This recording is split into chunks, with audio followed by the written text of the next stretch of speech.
I already did the intro. It's in the previous video. Look at it there. Thoughts and feelings. Are we still lagging? Am I good? Are we consistent? Good to me. No, you sound good to me now. Great, Yeah. awesome.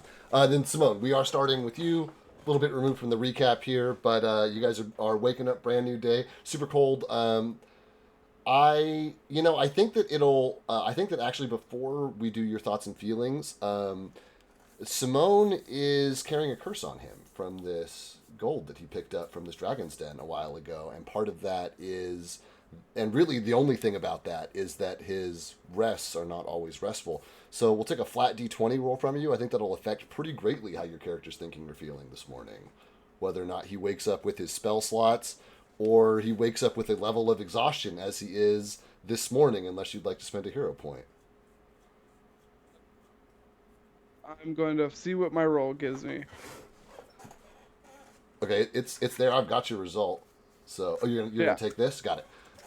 Yeah. Yeah, waking a 12 on that exhaustion. You wake up and hit points do recover, right? Like the physical ailments, the scratches and cuts, like those things are recoverable, right? Like you are always waking up at full hit points.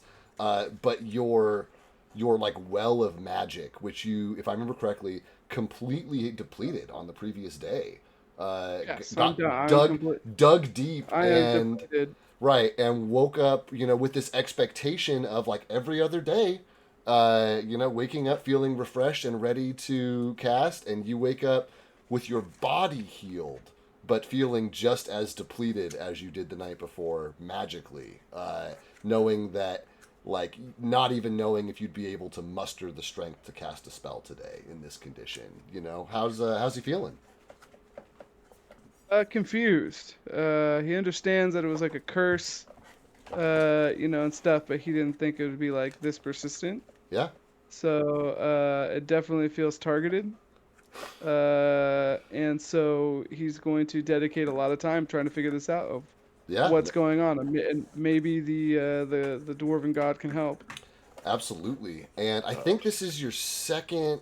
I think this is your second day waking up not refreshed. So, and the first day was a little bit like ambiguous because of the Iomede's light kind of thing. You know what I mean? Like there was some refreshment that was happening on the day to day anyway. So yeah, I would definitely say that reality is very likely setting in for him. He's not the type to panic though. He's just gonna set his nose to the grindstone and figure this out. Exactly. He'll start to panic if the god's like, "Oh, sorry, you're screwed." Yeah. But up until that, I mean, we know gods now. Like, we can figure it You out. got connections. You got connections. Yeah, exactly. That's great. Who's next, bud? I'm gonna say Aaron. All right, Aaron, how's Galfast doing this morning? Thought he was going to bet last night. Didn't really get a chance to do that, but he's in a town. Yeah. Calfast, yeah, he was looking forward to a few things. I feel like he's been continually let down. He's in with this group that keeps doing the right thing, and I don't know that Galfast wants to do the right thing in a lot of these situations. But and yeah, we wanted to bet. We wanted to meet some people. We wanted to sell some things. And none of that has happened. And he's in another small town. He doesn't like small towns. But he does feel like having an objective elsewhere is nice. Like he's looking forward to leaving this town and figuring something out. He's intrigued by that. Mm-hmm. But yeah, he is continually let down, and he would like to go to a city and sell contraband. He's like, I'd like dark alleys and thieves guilds now, please. Thank you. Yeah, hear that. All I have out here is snow and ice and giant worms that want to kill me. Like, that's not fucking cool. And you guys are too honest. You guys are too... I know, especially bringing Reed with you. Everywhere Reed goes, it's like, do you need to get something out of someone? Reed will just tell them everything that's happened up until this point and then ask them for help, right? Like that's... Hey man, we're being hunted. If he didn't have his tongue, we wouldn't have the same problem. Now that I think about it. Oh man, tuck that one away for later. You know what I mean? I'd love to have Joe come back to his character not having a tongue. That would be fucking hysterical. Oh man. Um, He'd have to turn himself into a big albino. You know what I mean? Frost. I get that. I Uh, get that yeah, now. I get it. I get it. Okay, sorry, different book. Oh, And now I will pick. Well, there's only a few of us. I'll pick Kythar. Caithar. So Gaithar just trying to get up for the morning. Sore, tired, hungry, but is still the thought of Woodmandale is still reeling in the back of his consciousness, more so than any time in his life because he's so close. So Kythar is gonna try to like just go around, talk to people who are from this area for at least a while, and see if there's travelers coming from that area, and just go right there. Just try to, I don't know, not try to be too much of a detective, but because he's stupid. But just find out about Woodmandale. What's gone on with the place, and if there's any remnants of his tribe there. Yeah. That's great. And did I ever give you the name of the tribe? I don't know that you did. Okay, so let me introduce a little nugget knowledge for lore. They're called the Tableros. Okay, you got to give me a second, my guy, because I have your guys' backstory, and if you're making things canon, then I have to add it. So you got to give me a second. Right. Campaign one, notes. Yeah, it's the notes one. That's the very top, and you're on your first character, so I can just add it here. Okay, what's the name of the tribe? Tabletos.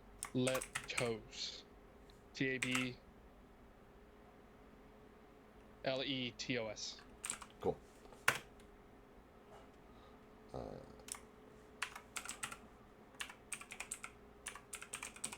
right, cool. I got it. When we reveal ourselves, to get a hero point, we have to reveal ourselves in character. In character. Right? In character. Yeah. But just like name dropping your tribe is enough, right? Cool. So and we have one other player who's physically here, so your choice is made for you. But who would you like to go next, sir? Our Lord and Savior. Task. Fuck, what's that? A task. Yeah. A tusk, I guess, would feel a little bit of like relief that we had another interaction with some sort of like god-tiered thing, and it's not trying to murder us. I guess a second wave of relief, because we did Simone sweet talked the nature deity primal thing that we met earlier, and that went pretty well. So Tusk's feeling a little good. Definitely happy to be out of the other city where there's lots of prejudice against people from the college. Although we haven't really, I don't know if a Tusk would have been like, I'm sure people were looking at him because he's an elf and looks like he's from the college. I'm sure they know it too, but like nobody's. It wasn't as in your face as it was in Othyrus. Yeah. Exactly. Right. So, that's a relief. But I think a Tusk feels like he has something to prove. He's not just screwing things up and awakening ancient forces that he doesn't understand and things like that. But yeah, he hopefully will not do something terrible in his attempt to prove himself.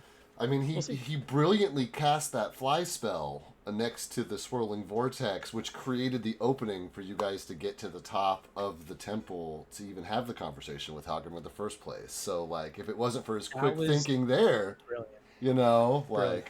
Never mind the fact that some people took like 40 points of electricity damage in the process. Like, you guys got through and got to have this talk. So, 40 hit points be damned. Yeah, 40 hit points. That's what a long rest is for, right? It's cost of doing business. It's the cost of doing business. Quick question: we got a long rest with it, right? You guys did get a long rest, yeah. The only one of you that didn't was Simone, who's got to figure out. And the trade-off is, I think it's going to be a little bit harder for him because if I remember correctly, you guys don't even have that gold anymore because Atesk completely disintegrated it when he discovered the scry spell on it as well, if I remember That's correctly. correct. Yeah. I disintegrated just the pieces that we found that had the magical trace on them. I didn't destroy it all. Right, but that was from the same batch where Simone picked up his affliction from, if I remember correctly. I think so. Yeah, so, but, you know, that's all good. So you guys also have with you Rowan, the druid. Who's taking him tonight, just so I know? I am. Me. Okay. Wait. I was about to say... No. I'm taking Reed. I'm taking Okay, Reed. great. Sorry. I'm about to say, and then the Reed, follow-up is Reed. Reed, right? The two are two guys. So great. Perfect. You know, I know that you guys know the drill with them.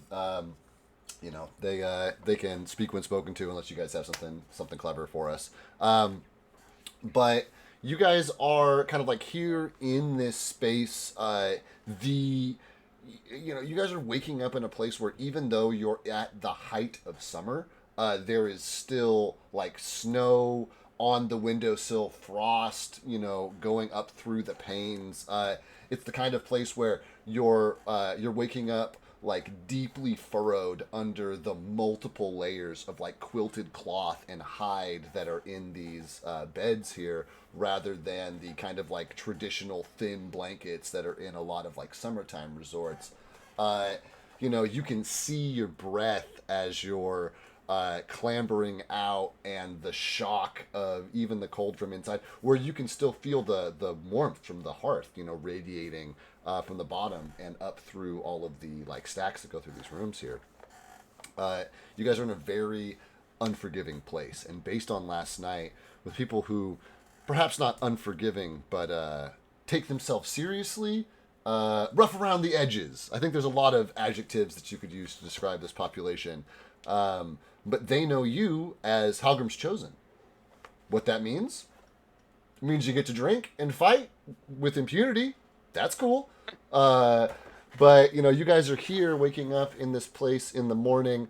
There are, the normal smells and sounds of a kitchen, feet shuffling across cobblestone, tankards being moved, fires crackling, and you guys have this, it's kind of up to you how many different rooms you had, whether you all piled in or what have you, but you guys have like reconvened in the morning for the first time. You guys know that Duran is downstairs. You hear the like deep and hearty sound of his voice as he just like bellows. He doesn't speak. He bellows his words. What are we doing? How are we feeling? What are we up to? Everybody's up freezing their butts off upstairs. The warm hearth and all the food is downstairs, but you got privacy up here. Simone heads downstairs, but in an exaggerated way is also acting Simone, like where you I'm going? weak. I'm like weak. Did you guys see Shoulders like that. shoulders slunched Yeah. over, hands hanging limply to his sides, feet barely lifting off the floorboards as Simone slowly and depressingly shuffles towards the stairs. Muttering to myself. He always looks like that. I don't see what the difference is. Leave him be. All right, Simone. Well, Uh, we're just gonna leave and walk out of here. This puto, I can't even. Get it out. Okay. But then, Are you tired? Like, what's wrong with you? I'm so tired. I guess like I can't tell you, fool. It's like so much. Like how? Like what's going on with you? You haven't I been yourself the can't- last couple days. I can't get it up anymore, fool. I can't get my magic up anymore. I've never had a day in my life where I felt like that, Simone. That's Thanks for rubbing That's it crazy. in, puto. I think they sell magic dysfunction pills in town. I heard Galfast has something called Sorcerer's Smile. Maybe that'll get your Oh, yeah. smile back. It worked I on don't really know what Syl. it is, though. Oh, it's the best. Will it help him? What do you mean help? Give him his spells back. You know, help him through his tough time. He'll think he has his spells back. And perception is everything, you know. I've heard you say that. I thought there Listen, was a fool. time. One of my papa's merchant friends used to deal in that shit, and I see what it does to people. And Reed steps up. And Iomade was real mad last time when I let you guys give it to the elf, and he had a hard time, and she's very disappointed in me, and I can't stand it, so I'm a people pleaser, so I can't let you guys do that again. Iomade will be mad at me. Also, Thanks, Reed. Thanks for so I need to fucking figure this out, fool. Maybe I'll ask that puto-ass dwarf on the mountain. Maybe he'll help me. Do you think this town has like a healer or something? Are you cursed? What's Why going don't you just sleep? What's the big deal? Take a nap. I did, fool. I did, and it's not coming back. Narcolepsy. Mm-hmm.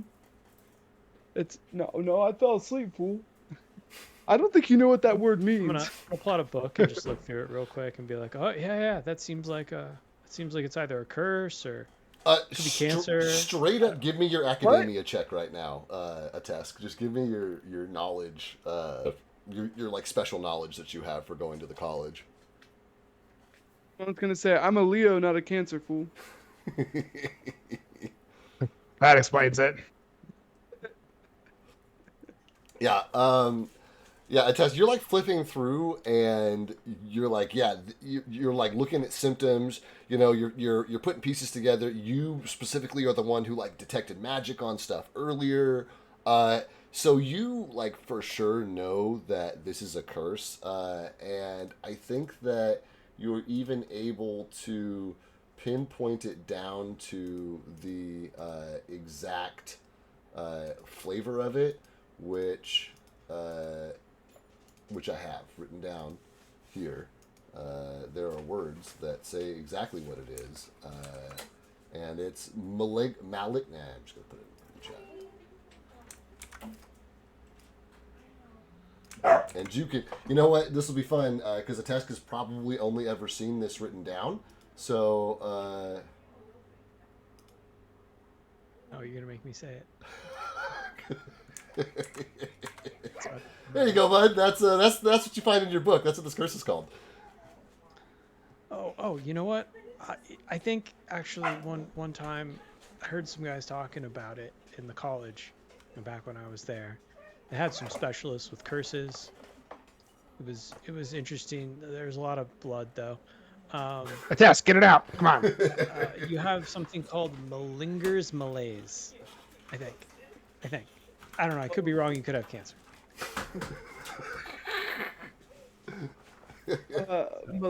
Malingers.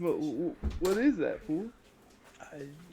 You don't when you go to sleep and you get all your magic back. Yeah, you don't anymore. For a How while. long does that last for? I hold on. Let me check my notes. Is it contagious? No, it's just his problem, not ours. Not even spit or blood? Oh, Simone. Yeah. Yeah, it's until we can find somebody to cure you. I'm gonna look at Simone as like, Oh. this guy useless. Why we still have? We gotta find somebody to cure you. It's a curse. Why can't you? You know magic. Are you saying a test needs to cure him?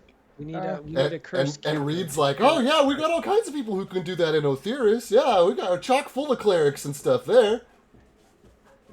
Dummy, we're not there. It's not helpful, Reed. Oh, well. Okay, that's all I know. I guess I'm just a big idiot. Well, why don't you go find a cleric around here? You got it, guys. That's a good job for me. I'm such a great guy. Everybody loves me. Yeah. Exactly. Yeah, Reed storms off, man. That's perfect. Reed's out of here. He's off to go find a cleric. He walks away. So as I was saying, I've chopped tongues out before. You just gotta grab. Usually you grab them by the hair and then. magical curse. Oh man. So, you I know, mean, it's I just your doubt. problem for a little bit, Simone. It's okay though. We'll find Well, somebody. it's gonna be our problem, fool, because I can't fucking cast magic, puto. So, Yeah, I but mean, I still got, you know, my boy, Yeah, I'm about but to say, yeah, your connection to Wilb is completely unaffected by all of this. yeah, yeah. yeah, you still got Wilb. You're fine. Wilb's great. Wolf is great. I agree with that. But you know me, I got this, and I hold up like it's like one of those SpongeBob stills of like my crossbow that's like put together with like clearly plant fiber and like gum and like an old piece of like one of the fingers of the statues that we saw in the Great Below. Like is like one of the pieces. Like you can see that it does maybe 6 points of damage at most. Yeah, well, I know somebody, and I nudge Kythar. I'm like, I know somebody who can take your mind off of the your affliction. Okay, who is it?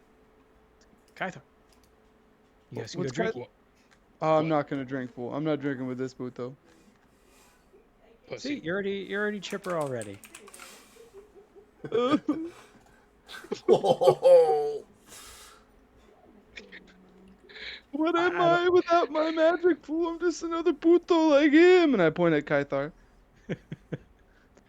Oh, you're in the head. It's all messed up, or My cabeza is all. Are you slow too? Do you want to be friends? my Am grandma I would slow? call you the Unglik boy. First, Where'd you learn that word? first fool, my fucking bone marrow. Now my fucking magic. Yeah. All I'm gonna say is I'm glad it's not me, but we'll get through this together. You need to work on your bedside manner, puto. I gotta say, you guys, I love the dynamic between Simone and Atesk. Like, it brings me so much joy to watch you guys just like talk to each other as like the two magic users. But also not because they also have different types of magic, but it's the personality of like those, like how those specific magic users are. The nerd versus the chill back. They are the I can do without definition a book. of street smarts versus book smarts. You know what I mean? Like that's how I see them. No, Exactly. Oh man. I'm sorry, guys. I did not mean to interject. You know what? Hero points to the two of you because you're for making me laugh and smile. Atesk and Simone, I love your dynamic. Hard built. Check. I'll take it. Yeah, I figured you would.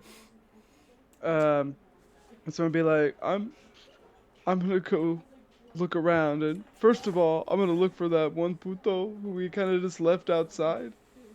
Well, actually, I'm gonna say this: you putos left outside. I'm the one that fell onto the wall, and you putos just kind of left him. I think he's fine. What's the big deal? You think he's fine? I don't Wh- even wh- remember this guy. Who? Ah. What? The elf from the top of the mountain, fool? Doesn't ring a bell. No. I no.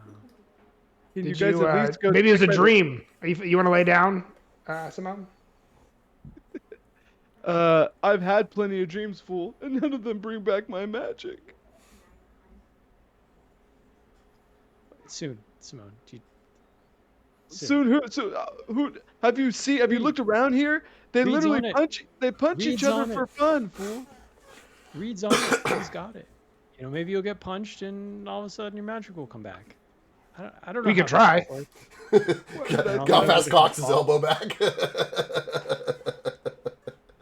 Tesco Why did down, I spend my ball, and he'll magic go, on? I know exactly how this stuff works. Kythar's getting bored. He's gonna ask Rowan, come with me. Let's go. Oh, was- okay. Are there plants out there? Or... I promise you to buy some plant. Okay, goddamn, I Yeah, buy where's Kythar? plants. I know. I'm trying to fucking dumb it down. All right. Find Kythar in there somewhere.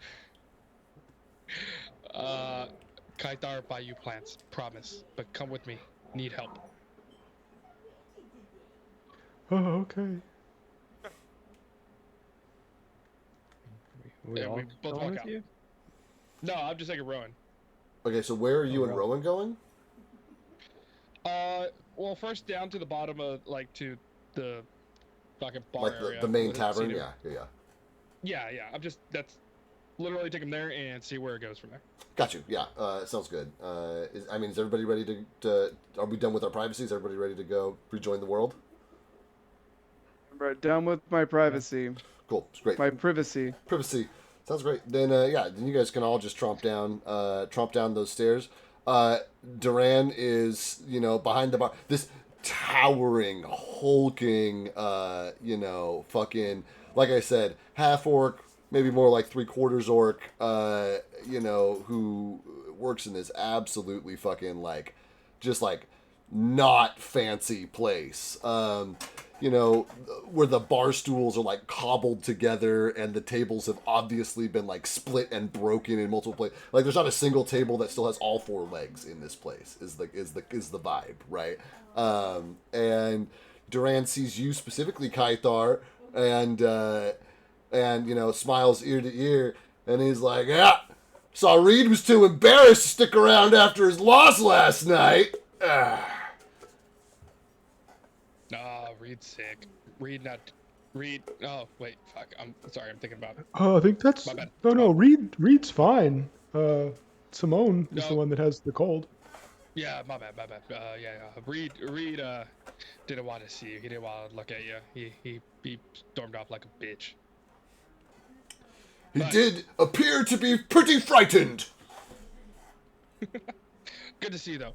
Can I get 2 L's for me and Rowan here? To what? And he says, of course, and the rest of you, as these, these mugs start hitting, 1, 2, 3, 4, 5, he just lays one out for all of you guys, and keeps going, 6, 7, 8. He ends up setting down enough for each of you guys to have 2 beers, and he says, what brings Halgrim's Chosen in? We didn't have a chance to talk much last night. What brings me here, fool, is the fact that my magic won't come back to me. What do you mean your magic won't come back to you? This puto right here, when he goes to bed, his magic comes back and he can cast it the next day, but me, Every day. I can't do it. It won't come back. And he just sees you having this full blown fucking meltdown in front of him, and he just obviously very uncomfortable. He's just he just And I brings grab out his hand really quick. I grab his hand and I'm like, do you know anyone who can help me with this, fool? This puto right here says it's a magical affliction. Do you know anyone? And I grab his arm. I'm like, you can see my fingers digging into his skin. I'm like, do you know anyone who would fucking be able to cure me? and he just kind of he's just looks super uncomfortable. He was reaching for another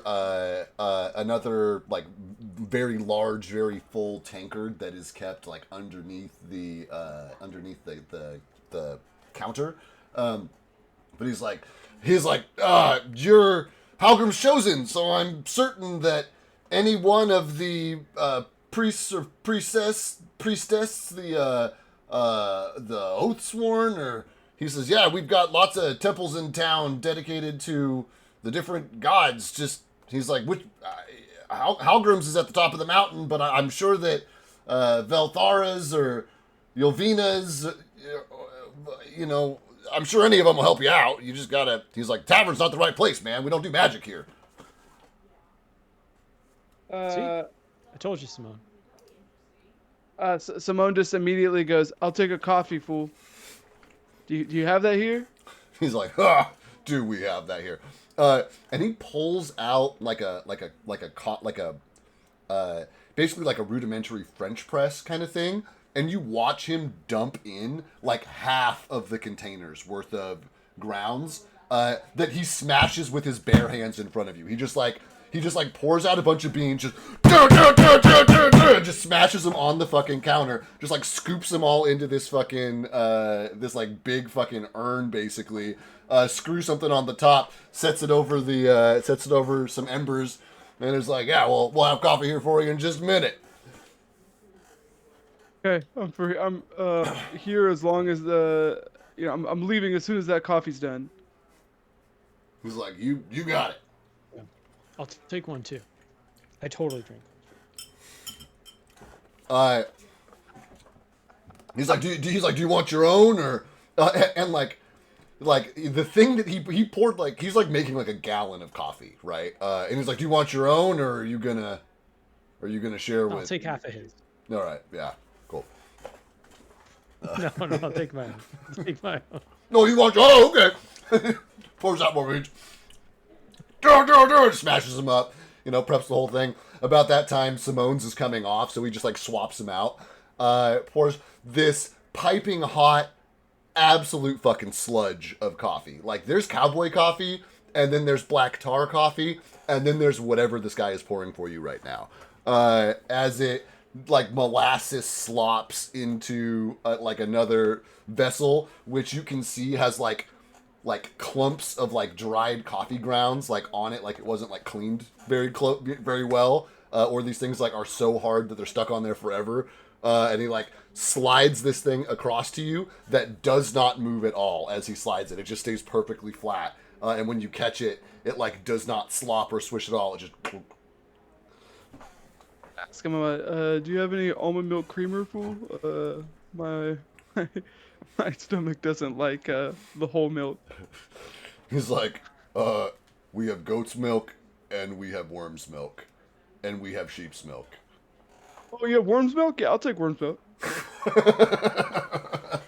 He just milks it there on the spot. No shit. He's like, he pulls out a vial of milk, but you can see steam coming off the top of it, and he's like, yeah, he's like, everybody in town got extra worm's milk, and he's like, and we're having worm stew tonight. He said, yeah, last night they killed and caught 4 frost worms. He's like, it's a feast of bounty. He's like, they came out of nowhere, and he's like, we only lost like 6 villagers doing it too. Oh, that's it, 6, huh? That's pretty good. He's like, yeah, man, not even 2 apiece. I mean, you're gonna lose 1, but if you don't lose 2, that's great. Yeah, oh, definitely, fool. Can you just pour the worm's milk, fool? As you see, like, someone, like, salivating. He's like, oh, yeah, of course. Worm's milk. He pours this kind of, like, icy blue, kind of, like, crystalline colored milk. And as he does, you can see, like, it almost has, like flecks of something in it, right? But he pours it in, and it waters down this like, concoction a little bit, but it just like swallows it. It is not any lighter, you know what I mean? Like it waters it. It changes the consistency a little bit, but does not change the color at all. And he slides this over to you. Pulls out a Tesk, and he's like, do you also need milk, or are you gonna just drink this? I'll take some goat's milk. I think that sounds good. Under the counter, pulls out something that obviously at one time was liquid milk, but it's now just like an ice cube. And he just like sets it down on top of the embers. He's like, he's like, I didn't know you were gonna want it. It's it's pretty cold in here. That's fine. That's fine. I'll let the coffee will heat it up. It'll become, it'll be good. It'll be good. He's like, oh, okay. And he pulls it off. He like turns it upside down and like slides this giant ice cube out, and just like breaks a piece off the top, drops it in. A bunch of the sludge just like kind of like goes up the sides of the glass and like oozes over the edge onto like a Tesk's fingers and stuff. And it's just like an island of frozen ice that's slowly melting in the middle of this like slop. That looks great. He's like, I like it Honestly, at straight this point- myself, but anything that even resembles coffee, Simone wants it. yeah, here's coffee. Um, And yeah, very so strong. Simone's gonna- First sip, yeah, very, very intense. No, like it's not dangerous, you know, no con save required. But it is just the most. I mean, I don't know. You guys are both pretty well traveled. It is easily one of the top 10 most bitter things you guys have ever tasted, even with the like milk and stuff in it, right? And he just like, you know, sets all this stuff down. Bar's pretty quiet. So he's like, yeah. He's like, do you guys? He's like, I know that you guys are Halgrim's chosen. If you're trying to get help from one of the other temples, he's like, do you have like a preference? Do you guys like, you know, is it just we've got 3 other gods, you know. You said that Bellatheris and Elathenus, fool.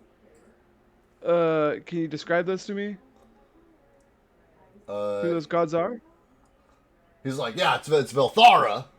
He's like, that's the wife of Halgrim. She's the goddess of thunder, and she's her whole thing is her temple's it's a giant forge with an anvil, and as the hammer strikes the anvil, it's a tribute to her, you know, her thunderous voice. He's like, I myself, and he like, you know, pats his chest, you know, proudly. He says, I am one of Velthara's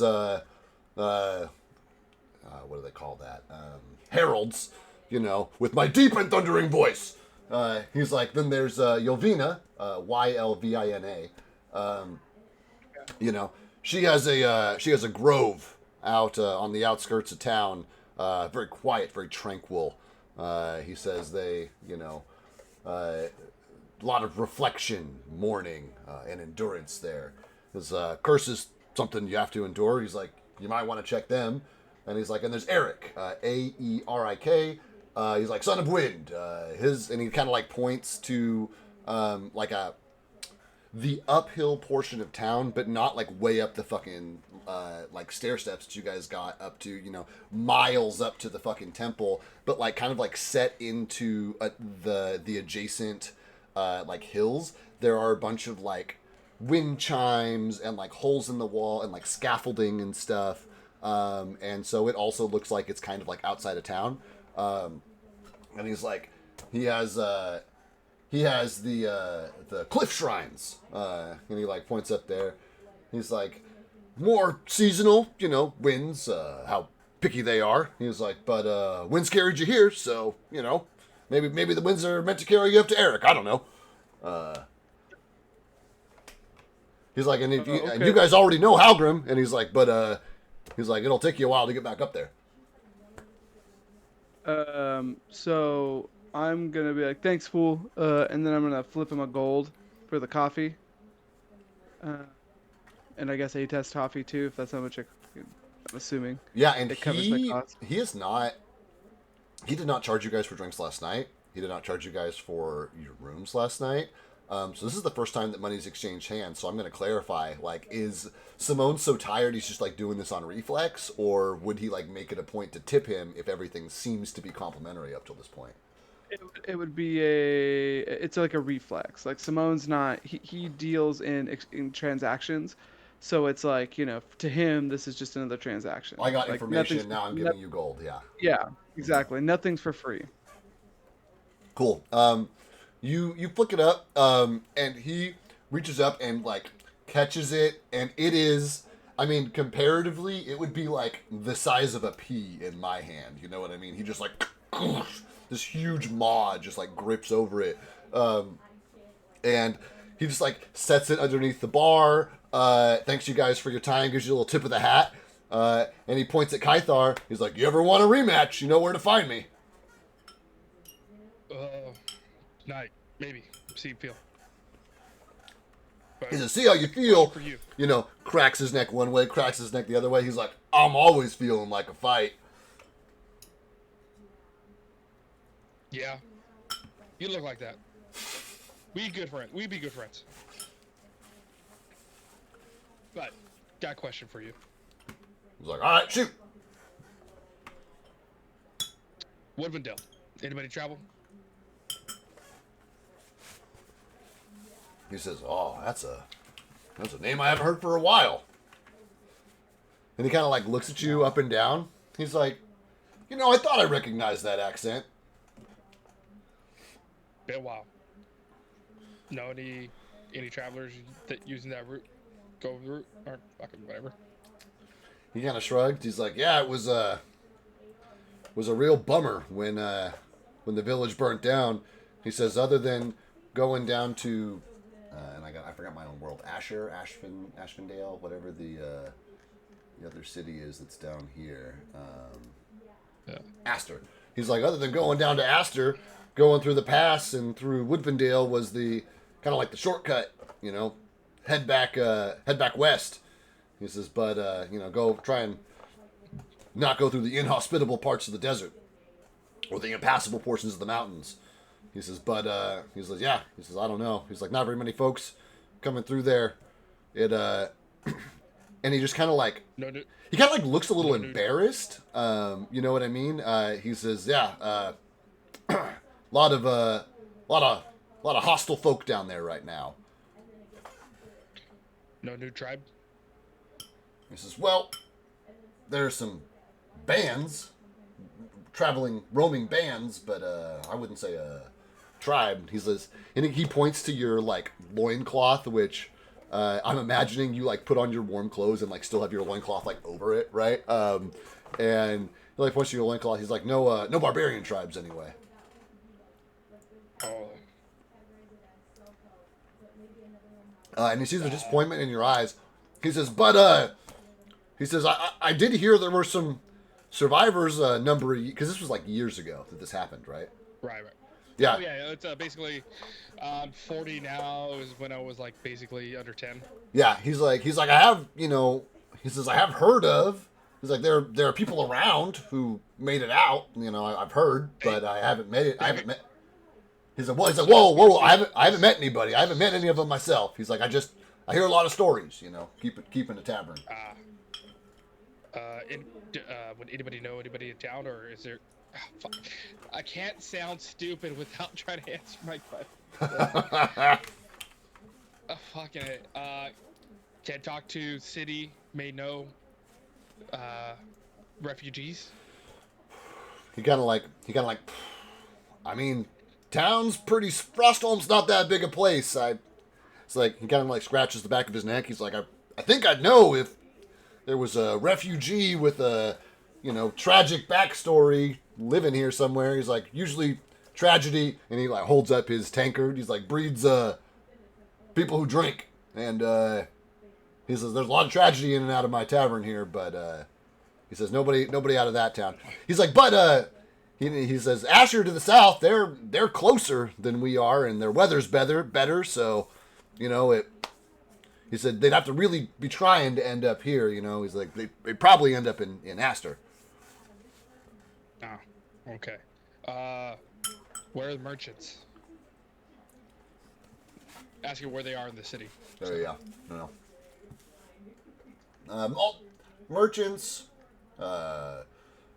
missionaries, outlaws, and travelers all tend to stay in the same place. And Simone, last night when you were talking to people, like there was a specific tavern that like they were trying to kind of like encourage you to go to, which was the kind of like the place for merchants and people who like travel through town and people who like aren't from Frostholm.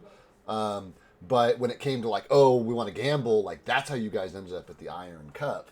But Duran recommends the same bar that you were told about last night, and that is gotta give me a second.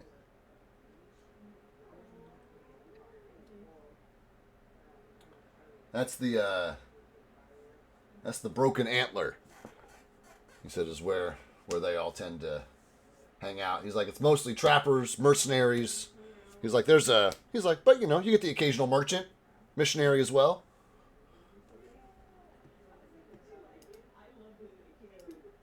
He's telling that to Kythar, who's right? asking like, "Hey, where are Yeah. where are the Okay, merchants?" okay. And he's like, "Yeah, the Broken Antler." And then that rings true for Simone as well. That's consistent with what he heard from the sergeant yesterday. I have it written down. Copy that. Okay. Kaitar takes 3 more beers or 3 more L's and then breakfast, and I'm good. And Okay. whatever this guy wants. Turning it over, looking at Rowan. I think Rowan's a vegetarian. Rowan says, could I? Do you have matcha tea here? Oh God. He's like, I'm doing a cleanse. "You want a T-bone steak?" No. You know, matcha tea. It's like a ground tea. You mix it in a drink. It's a drink. You know what I'm talking about. He's like, "I mean, I know what tea is." He's like, "I don't this match. Is it like a match? Like you light it on fire?" No, not like that. I'll try my luck elsewhere then. Thank you for your time. Good stuff. And there are a couple of other folks milling about here. But you guys are kind of welcome to stay and chat with Duran, have your meal, what have you. But I will say that about the time that coffees are, are down the gullets and we're like ready to go, Reed, kind of like tromps back up to the steps of the fucking of the Iron Cup here, and he's like, he seems like kind of out of breath. He's like, "All right, okay, so," he's like, "There's a grove on the edge of town, and there's a couple of real nice ladies there, and I think they're gonna help us." He's like, "They remind me of Iomade, and they're my favorite. I think we should go there." See, Reed, there's Simone. Reed came through the whole time. Never I hope doubted. so, fool. I'm still afflicted, okay? That doesn't mean anything. He's like, "Yeah." Once I can. Go He's ahead. like, "They're, oh yeah." He's like, "I'm sure they'll help us. We're not allowed to bring our tools or our weapons into the grove, and we have to offer an offering of some kind. But then they'll totally help us."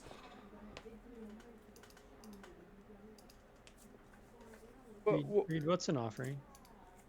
He's like, "I mean, Iomade takes like pledges and stuff, so I'm sure we could just like promise to do things, and then it'll be fine. That's how it works with Iomade."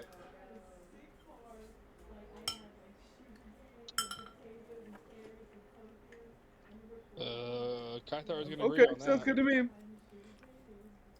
I guess. I'm not promising to do anything though. A-Test will do it, fool. A-Test, Okay. you activated an ancient god, fool, Not in the not this great time. below. Was it? No, Yeah. and we It's got you out, It's been weeks. and we got you out of that. Yeah. We all got each other out of that. We're lifting each other up, just like Reed's helping you right now. So it sounds like it's. So it sounds like you're gonna help me out then. Let's go find out what. Yeah, I'm helping you out right now. Let's go. Not right now, fool. Okay, No, we're gonna right start now. walking, and we're Right gonna now, start I'm walking walking. out, and I'm gonna use a fork to eat my coffee. And no joke, you don't even get all the way across town, and you have to start like breaking. Your coffee goes cold instantly, and then like by the time you get to like the kind of like the central courtyard of town, you're having to like you have like a coffee flavored snow cone like slushy, like you're having to like break it apart with your fork to like get pieces of it out, just because the weather is just so oppressive out here.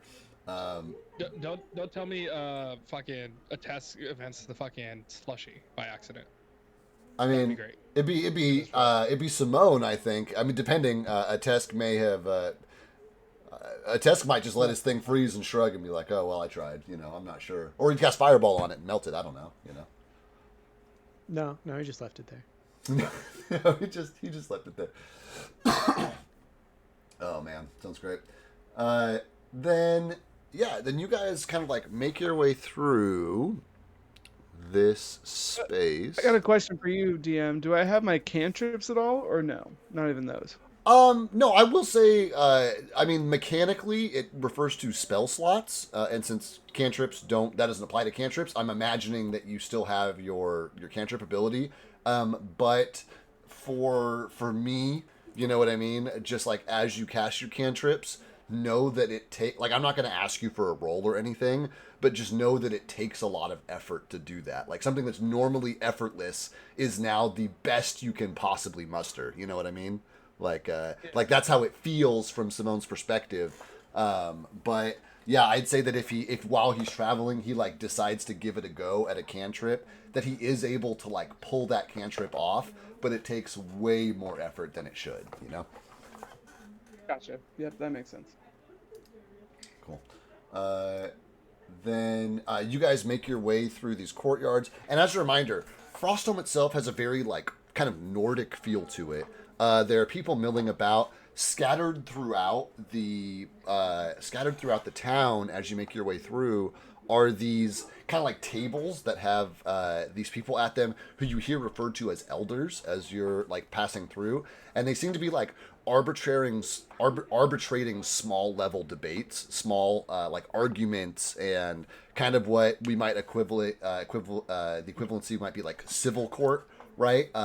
But you do, as you're passing, there, like, it catches your eye. There's like a ring of people which are all standing around, you know, like a few of these elders, and you know a few of these are magic users, especially because they're actively casting and like holding this kind of like chain electricity. Like there's all this like lightning almost like shackling this person in the middle who is like being interrogated, and it would come across as a very it almost has like Salem witch trial vibes to it as you're making your way through, right? Like, this group they're almost like holding this person, and you hear a lot of phrases like, you know, only the worthy will be released unscathed, and Halgrim's hand guides the lightning always, and you know, like all these kind of like ominous phrases. But there is like, you know, there is this one almost like court being held around this lightning event, compared to a bunch of these small, like almost like booths that are set up. Good. This is kind of like a mob rule kind of like situation where like it's not necessarily the mob, but it's like it definitely has more of a judicial feel. Like, the mob is definitely there to witness, and a lot of them are nodding their heads, but there are people who are in more like ceremonial attire who are definitely like the judges here, but they're talking like Halgrim is doing the judging. You know what I mean? And those of you who like have magical ability are like especially like Reed maybe would nod his head and be like, yeah, I get how a god could be in charge. But the other two of you are like, the lightning goes where I tell the lightning to go. So this is kind of weird. But you know, and you guys can stop and engage with however much of this you want. But my kind of understanding is Simone's pretty driven to like get to the temple and like try to fucking talk to somebody who's going to fix his problem. Yeah, I would continue on, you know, past this. You know what I mean? Right. It wouldn't even be on my like register. Cool. Just checking in with the rest of the party. Would we also just travel speedily through town, or would we stop with any of this?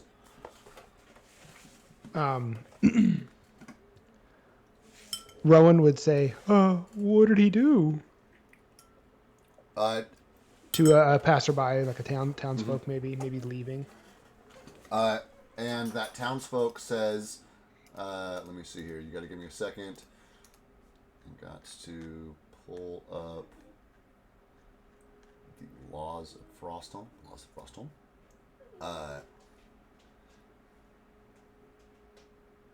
He says, they found him cowering. He said, Worm Watch was declared yesterday.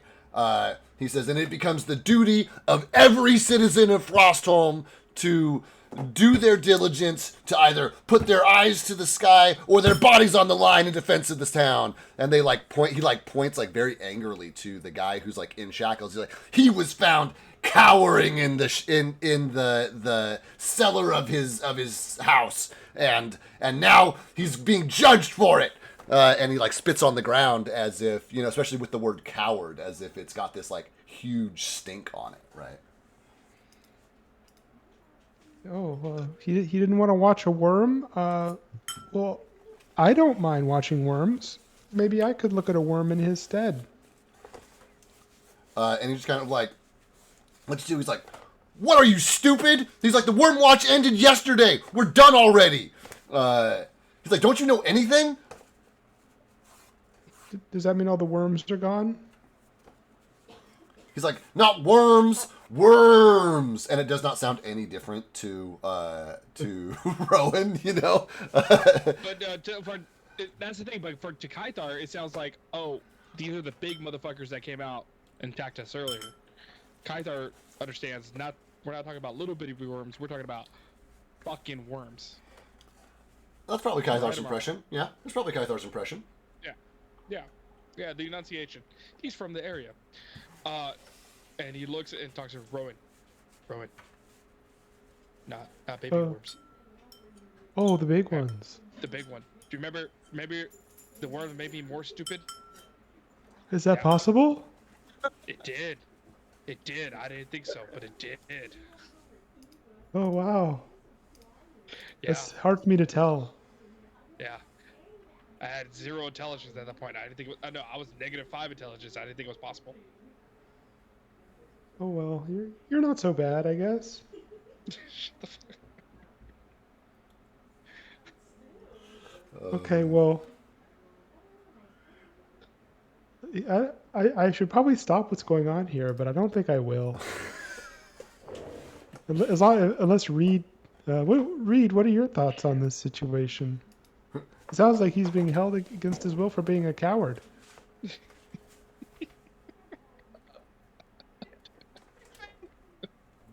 That's what Iomade wants, is she values strength. And if he is a coward, he must pay for his crime.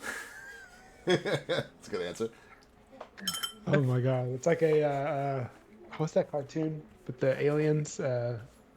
Rick and Morty. It's like a Rick and Morty character. Yeah. That's very funny. I don't think it's a good idea. Burn him, I say! Rick and Reed yelled. Burn him in the cleansing fire of Iomade! And the guy who was like shit talking to Rowan at Burn him, he's like, yeah, this guy knows what he's talking about. And then it's like, in the cleansing fires for Ioma Day, he's like, Ioma who? He's like, you're a fucking idiot too. And he just like turns back around to like watch the spectacle as you guys are just, from his perspective, speaking complete fucking gibberish. But if there's no other objections, yeah, I'm about to say if there's no other objections. Everyone's like, can we get going, putos? Like, my magic, it's not coming back any faster, fool.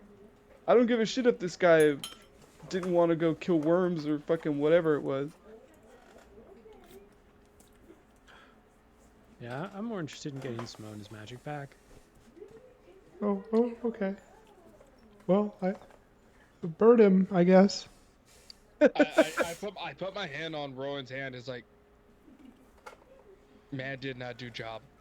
Man must pay price, or city dies because he didn't do it. We leave him to his fate.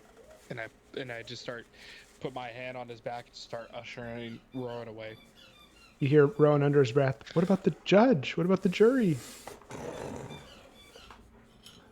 Oh man.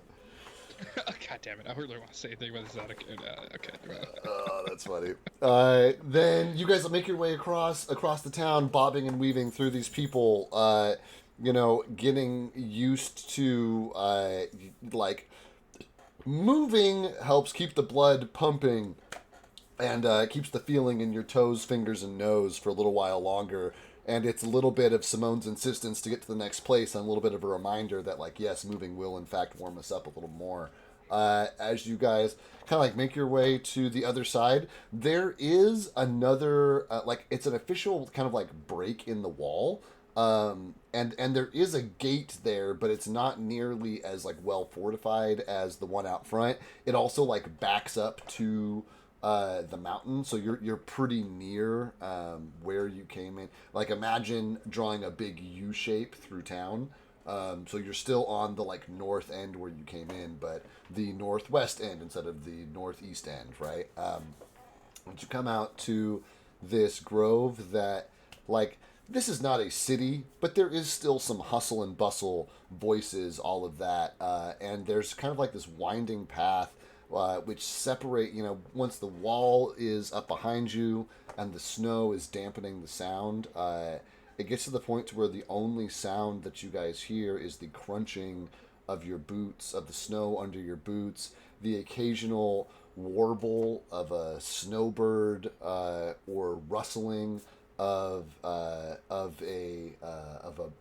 brush nearby, the occasional thump of snow falling off of a tree limb, and you kind of like approach this place and Reed, and as you get there, Reed's like, oh yeah, and it's like he kind of like snaps his fingers. He's like, the place with all the books, and he's like pointing at a desk. The college?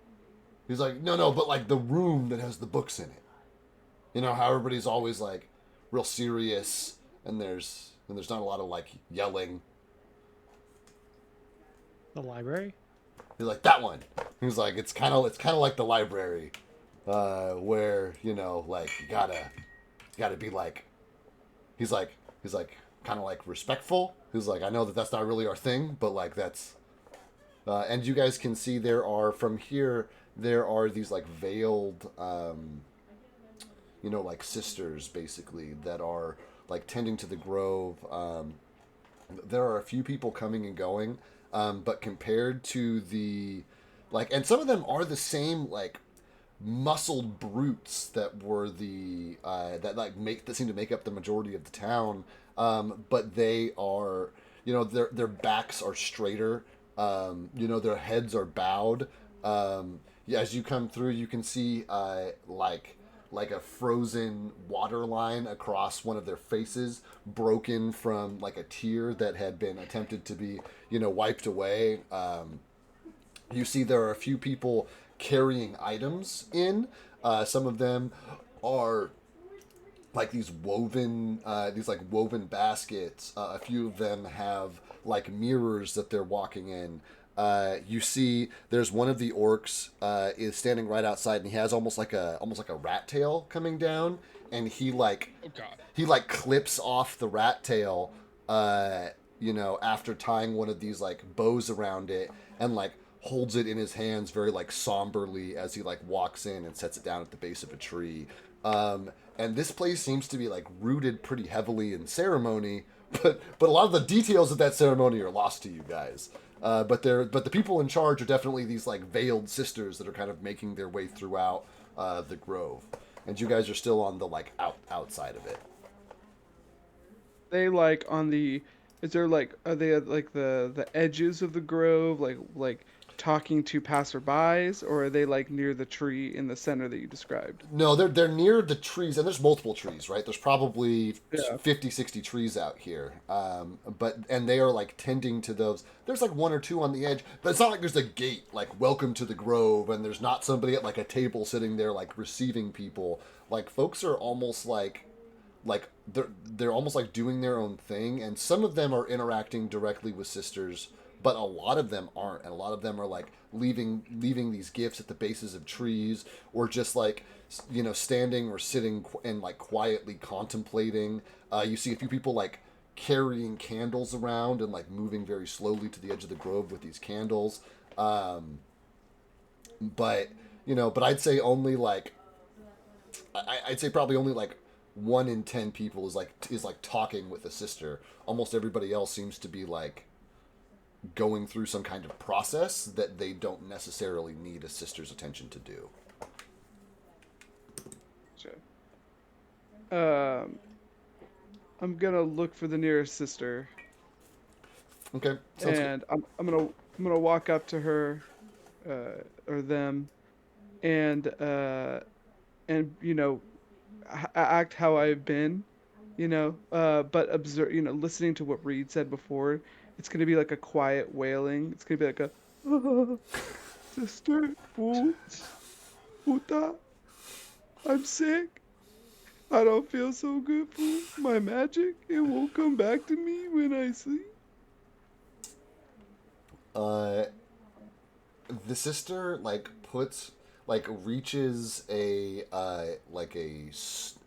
pale snow white hand out that you can see like peeking out of the kind of like billowing sleeves on this like ceremonial robe that she's wearing, and she like places it first on your shoulder, and takes her other hand and like hooks it under your chin and like lifts your face to be level with hers, and all you can see are two like glacial blue eyes just like staring back at you from behind this like thin veil, and uh, this voice in your head, Simone, that just says like, "Tell me of this affliction, child." Um, like, I would be like, adventure. We had to fight a fucking dragon, and the dragon had some cursed gold, puta, that got me sick. Yeah, so he has malinger's malaise. It's a curse. If you could cure it, that'd be great. You're yelling, fool. You're talking really softly. You're yelling, fool. Don't yell. It's their grove. See, some of us respect the others more, our areas more than others, fool. That is all the reason you need to help me. Do you see this man? He was once a great sorcerer, and now he could use your help. I've never claimed to be a sorcerer, puta. I would never want to be a sorcerer. How do you like it? I'm a summoner. How do you like it, I Simone? just want to make sure that this is clear. Oh my god, you guys are so fucking funny. Um, uh, yeah, you guys both hear in your head, Yelvina's grace is given freely to those who know how to ask for it. And there is kind of like a wide gesture to like the rest of the grove, and you see her kind of like point to like a specific tree which has what appears to be like a big like water droplet kind of like etched into it, and a ton of what appear to be like frozen fingerprints all over it, and she just kind of she readjusts her focus back to Simone, and is like, her grace comes with sacrifice. The cost for hardship is a tear shed in, is proof of the hardship by a tear shed to express the pain endured. And she like gestures you over to the tree, Simone. I walk over to the tree and just start wailing. It's gone. And I take one of the tears off of my face and I wipe it onto the tree. Yeah. I'm just super curious how the rest of the party is reacting to this before I continue my narration. As you guys are like standing around, you don't hear any of this. You just see Simone like crying and whining. The sister like touch him, attempts to be like, "He was a great man," and she just like gestures widely to the rest of the orchard, points to a specific tree. Simone goes over to it, starts fucking crying and like touching the tree desperately. you know, like Galfast, how we doing? Kythar, any reaction? Kythar was like, you heal my dude. Kythar was like, just make it better. As somebody who takes most of the fucking damage, it sucks being low. Just be at your lowest point. And right now, this is Simone's lowest point. I feel like this is a character moment for Kythar. Like, I feel No, like no, no. Kythar before would have been like, "Oh, you pussy," you know what I mean? No, here's the thing. You bring value to the group. A test doesn't. That's why test like he. Kythar never got over not giving up a Tesk on the cliffside. He's secretly been harboring resentment for months over not just handing him over to the college. I'm gonna drop that guy off a cliff the next chance I get. We're creating backstories, guys. Come on, it's a story. It's canon. It's canon. It's canon. Get it? Well, Galfast, I know, Aaron, you're eating. Is he just silently observing? Does he have any commentary? Yeah, Galfast thinks to himself, God, this fucking pussy. And then Galvez is going to probably walk off and look for. Well, we're like in there. It's like an outdoor. Am I thinking like an outdoor area of a church? It's like the Game of Thrones Godswood is probably the closest analogy I have for it. Okay, but it's like religious in nature. It's religious in nature for sure, but there's no buildings, there's no temple, there's no shrines, just trees that have different etchings on them and seem to have like different offerings at the base of them. And in the same way that there were like gardeners tending to Iomede's grove or Iomede's park that grew all the food. You know what I mean? Like it's got that same kind of vibe. Like these sisters are like tending this grove. Are there only sisters in this area? There are only sisters in this area, but there are only sisters in this area, yeah. Well, sisters and the occasional member of Frostholm, but nobody's interacting with each other down here. You know what I mean? Like the people who are coming are like going straight to the tree. Like if they're holding a woven basket, they're walking straight to the tree that has the woven baskets at the base of it. Like setting the woven basket, like whispering into the basket, setting it down, like contemplating for a while, and then like leaving, right? Like nobody is really like talking to each other. But there are other people who are not sisters in the grove with you guys, but at a distance. Okay. Galvest is going to walk off, but he doesn't know where he's going, so he's just tired of this little situation. He just starts wandering. Guy who he had a lot of respect for now sobbing on a tree, baking. Or groveling, maybe. It's a lot for healing, you know. Yeah. To try to heal yourself, you lose I get a lot. So. Galvest would probably do the same thing, but as of now, disgust. Yeah, I do love the consistency there. Yeah, Atesk, are you still standing there with Simone, or did you kind of like let him go have his little moment with the tree? You know what I mean? Oh, I definitely let him have a moment with the tree. Okay, cool, great, love that. Yeah, Simone, you are like sitting there crying desperately.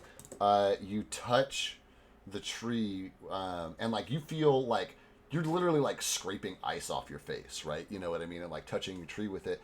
But it does like. The tree's like warmer than it should be, and it does seem to like remelt for a second. And when you pull your hand off, your like fingerprint is is layered on the thousands, tens of thousands of fingerprints that are all up and down this tree. And as you do, you feel for just a beat, like a half of a moment. That same level of like interconnection that you felt when you grabbed the root in the primal hole.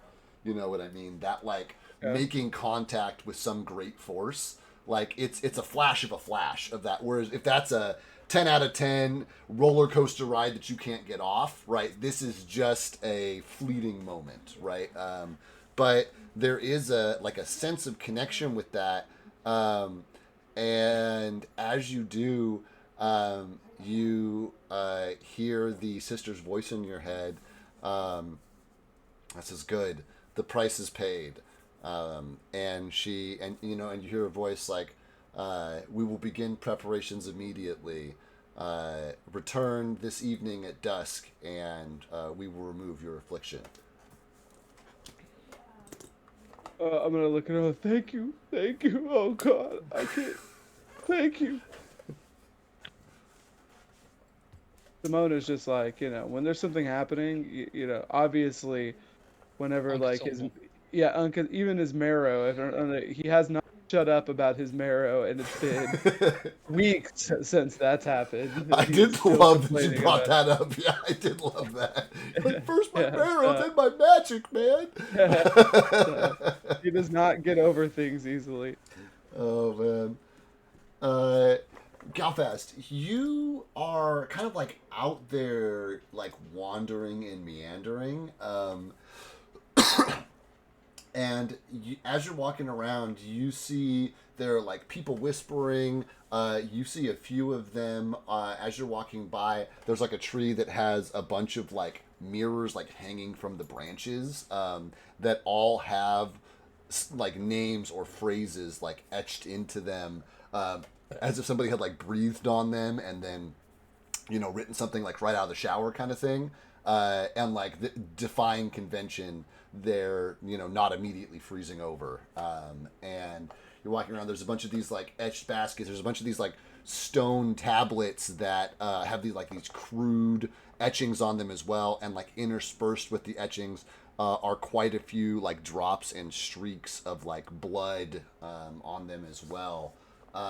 There are like, you see the guy who like cut off his braid, who's off, and you end up probably closest to that guy who's in the process of like tying it around the branch of another tree. And you hear him, and you hear him just kind of like whispering under his breath, like, may the braid be gone in the morning, and just like sitting there contemplating quietly. There's not a lot of valuables in the area, but everybody seems like the few people who are out here seem really absorbed in what they're doing. But you kind of like can wander through the grove. You get to the edges of it pretty quickly. It's probably only, 3 or 4 acres. It's not a huge area. Just big enough for these trees, and a kind of like ring of snow around it. But yeah, you're out there doing all this stuff. Anything in particular? Any of this stuff strike you, or are you just kind of gonna wander on back? I'd probably say to the guy, "Why are you putting your hair in that tree?" Like at normal volume. Everybody's talking really quietly. It's dead silent, and the people who are talking are library whispering. Like, you can hear a Tesk's voice carry over when he's talking at like pretty normal volume to the sister. Like, he was once a great sorcerer. Like, carries through the entire orchard. And this guy who was like, may it be gone in the morning, he definitely whispered that. Galfast is pretty rude. I feel like Galfast would say it at like 90% volume, but because Galfast is always at 100% volume, it's like, for him, it's like, in his head, he's like, oh, talking a little quiet, but it's pretty loud. Yeah, that's fair. The half-orc seems really startled, and he like almost jumps out of his skin, like turns on his heel. He's got a pretty like stern look on his face, and he kind of like looks at you. He says, "This is the tree of mourning." He says, "Who I've lost is no business of yours." In like a stage whisper. Well, I can help you look if you've lost somebody out here. He says, "Unless you're able to seek in unless you're able to pierce the veil between the living and the dead, I doubt you'll be able to help me find anything." I mean, I've pierced a few veils in my day. What the hell? He's like fuming. He's so mad. And he just like kind of like starts breathing really heavily, like clenches his fucking fists up, and just kind of like looks at you and just and it says "fuck you, man," and he like turns around and he goes back out to like where the entrance where he came in. You know what I mean? Just like he just like leaves the place. God.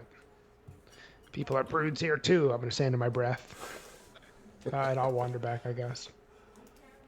Galfast arrives.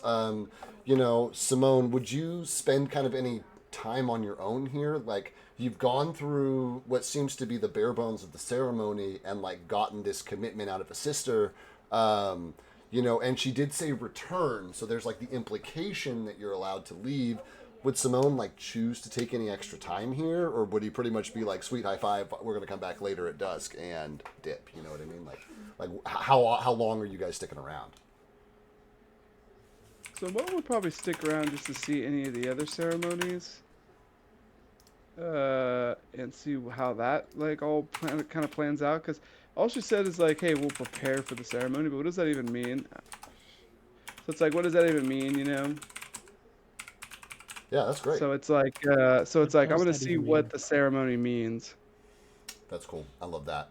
Yeah. There is a like small clearing in the center of the grove, and the sister kind of like makes a big arc through the grove, and I don't think a non-magic user would catch it, but because Simone does have spells of magic, he's able to detect like telepathy spells and like messaging spells being like kind of like thrown around as she's going through, and you can see like confirmation shots coming back from a lot of these sisters. They begin to like wander through, and one of them like walks over to one of the trees with this and like pulls a like frozen icicle off of one of the branches and then begins to like etch this groove in this tree that's like pretty fucking scarred. And as she does, there is this like bright orange liquid which begins to kind of like ooze out of it, that she is like in the process of collecting.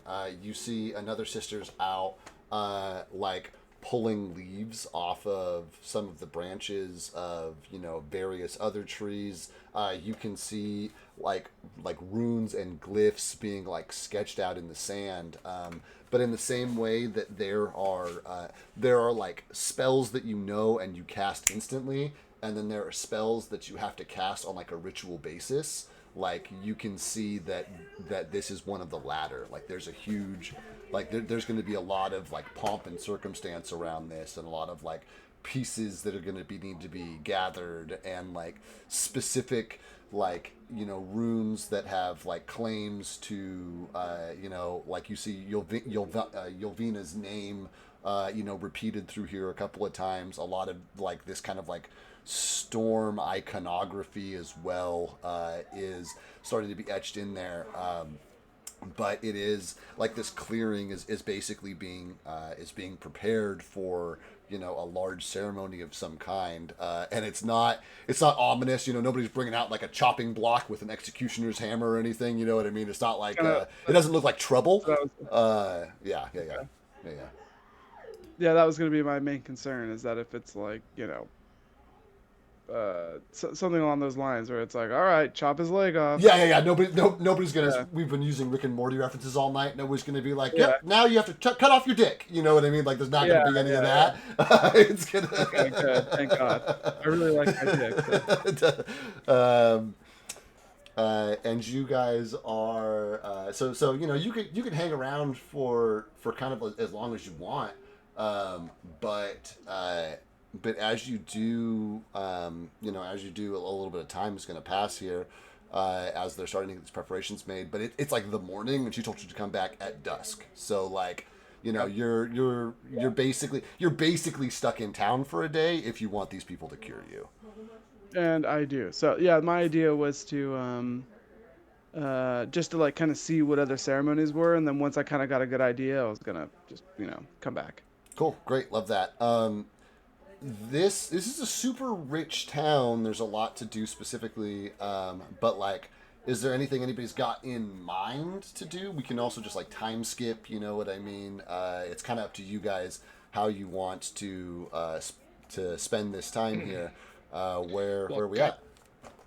Kythar was just trying to go to the merchants and to have. You are cutting out a little bit there, my guy.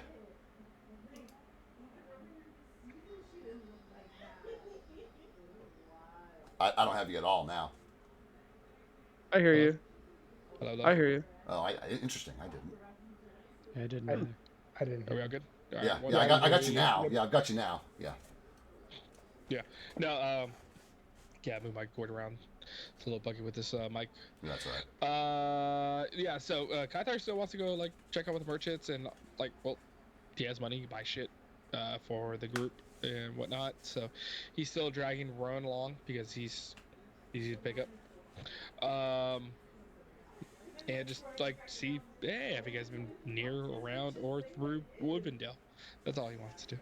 Okay, cool. So he's generally asking around about Woodvendale. Mhm. Cool. Love that.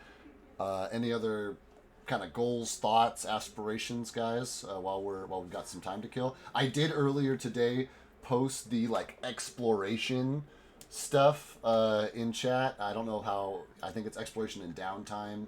You guys can kind of do whatever you want, but as like a reminder mechanically what's at your disposal. But you know, saying nah, we're just cool to hang out is also fine. What are we doing? We're now looking at the list that I just called out, probably. Yes. Yeah, it was the exploration tab in the program. Tess could probably try and find a library or something as close to a library that this place has to look for information on some of the things that he's collected from the Underdark. Okay, cool. And I know that he's been taking some time with those items. Remind me, do you have any like unidentified items still from there, or have you pretty much figured out what all the stuff is that you pulled up? No, I think the ring, the fortress sigil ring, is the only thing. Well, I don't have notes on that or the drow sigil at all. I don't have any notes on that. The only thing I have for the fortress is that it doesn't want to be used by me.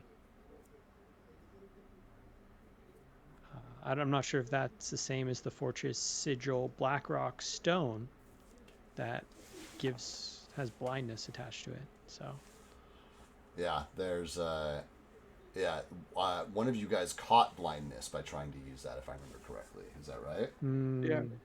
Yeah, remembering that correctly. Yeah, cool. I just want to make sure that that is, because your character would certainly remember that. So you know, Yep. throw that out there. Cool. Sounds good. Do they do like local knowledge anymore? Society, I think, is the new role for that. So both of you guys who are like looking for information, I want society roles from as you're I'm trying to do these things. I may be looking for. Is that with that's with Kythar, right? You want society? That's Kythar looking for Woodvendale stuff. That's a Tesk looking for Underdark stuff in a library. And Galfast, what are you doing? Society. Um, You want the public or non-public? Knowledge rolls are always blind. Blind. Okay. Rowan and I are gonna go look. We're looking for like a magical item shop A magical item shop. Okay, sounds good. or anything. Not necessarily. This isn't like what shops like a shop that would sound interesting to us without knowing the town very well. Okay, yeah. Yeah, I want to buy an item, but if there's not that here, then Yeah, I mean, there's a few open markets here. I need to know what you're trying to buy to know the DC to set, basically. You know what I mean? Like, what are you looking for? Galfast would be looking to upgrade a piece of his gear, or With, like, a buy buy a rune or something nifty gifty. And what the hell would Rowan want? Rowan would also want to upgrade something, maybe like interesting potions or something that could assist his spells. Okay, cool. I'll take a society roll out of both of you guys since you're looking for different stuff. I saw that I got a Tesk's and Kythar's society roll. A Tesk. This is. Oh, he's not even in his chair. And he also said, "Be right back." You know what? With that, I'm gonna come back to these society rules. I think so. Make them for me, guys, and then we'll come back. We'll do some narration. We've been going for about an hour and a half anyway, which is about my bladder limit because I'm drinking while we're doing this. So let's take our 10 and we'll come back and do some society rolls, get down to the ceremony, and see how much more we can get through tonight. That's good. Cool. Rowan, I can't roll for Rowan. Okay, I will give you permissions for that before I go. Give me just a So we're doing second. 5 minutes or 10 minutes? Realistically, it'll be 10 ties here, so I'm sure that it'll take me a little bit longer. Rowan, Okay, sure. configure ownership. Aaron is now an owner. You should now be able to roll for Rowan. Cool. Yep. Okay, cool. I'll see you guys in 10. Be right back.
Artisanal ice cream till 11.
I had to hit the button on my mic. I'm live.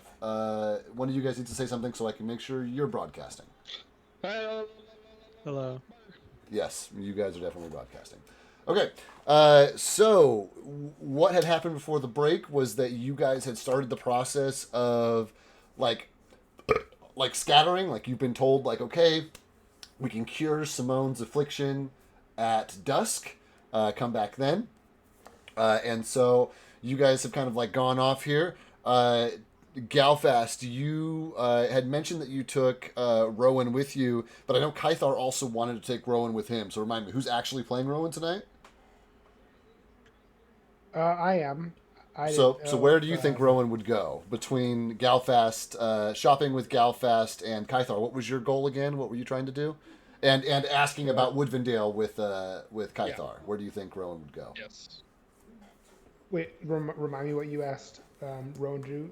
You guys are going where? Kythar?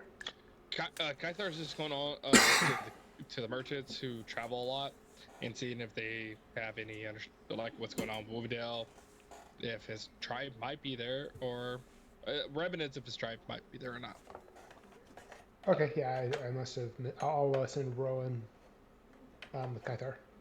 Cool, great, love that. And these two places are fairly close to each other, right? Like, Kythar is talking about the inn that the travelers stay in, and you're kind of going to, like, the markets where merchants work, and presumably if you're here to buy and sell, you know, during the day you'll be working in the market kind of thing. So let's see here. As we're going through here, I'm going to start off with a Tesk just because it's real fucking simple, my guy. This place, very disappointing.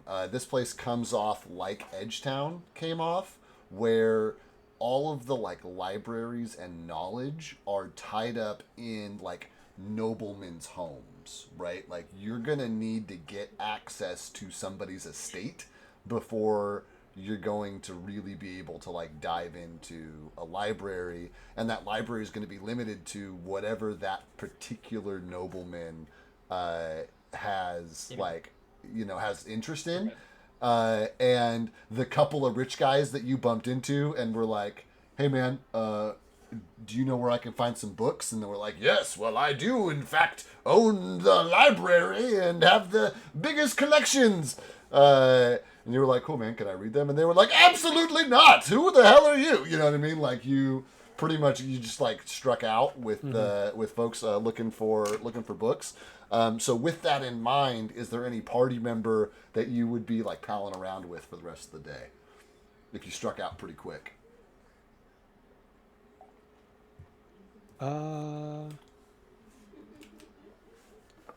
He'd probably hang around Simone. Okay. Just enjoy, you know, Simone's attitude for the rest of the day. He's having a moral superiority day today over Simone. He's like, my magic works and yours doesn't. Is that? Yeah, it makes him feel good. You know, for all the failures that Tesk has had. You know, he's like, at he can least be my there, magic he can, works. Yeah, at least my magic works. He can feel better by proxy. And Simone's being very dramatic about it. He's like, every, like, 15 feet, he's like, I need to take a break, fool. And, like, goes and, like, leans up against a house or, like, sits down on, like, a bench. Tesk would just love that. Make him feel so good. Oh my god. But Simone would go to try to find, like, a local merchant or, like, a store. If there's any specialty stores, like, he needs to feel good and needs to buy something at a discount. Cool. Yeah. Then I think that Simone and Galfast would probably be, like, going to the same places, right? Like, you guys, this town's not that big, so the markets are all pretty close to each other. So you guys are all in the same, we'll call it district. You know, a couple of you in this tavern, like, asking around with kind of, like, off the clock merchants, right? And then a few of you trying to, like, catch, like, local selling stuff. And then maybe there'll be some, you know, like, international or inner city merchants here as well. Kythar, as you are, I can see that you are untrained in society, so you're a little out of your element here, going around trying to ask people about it.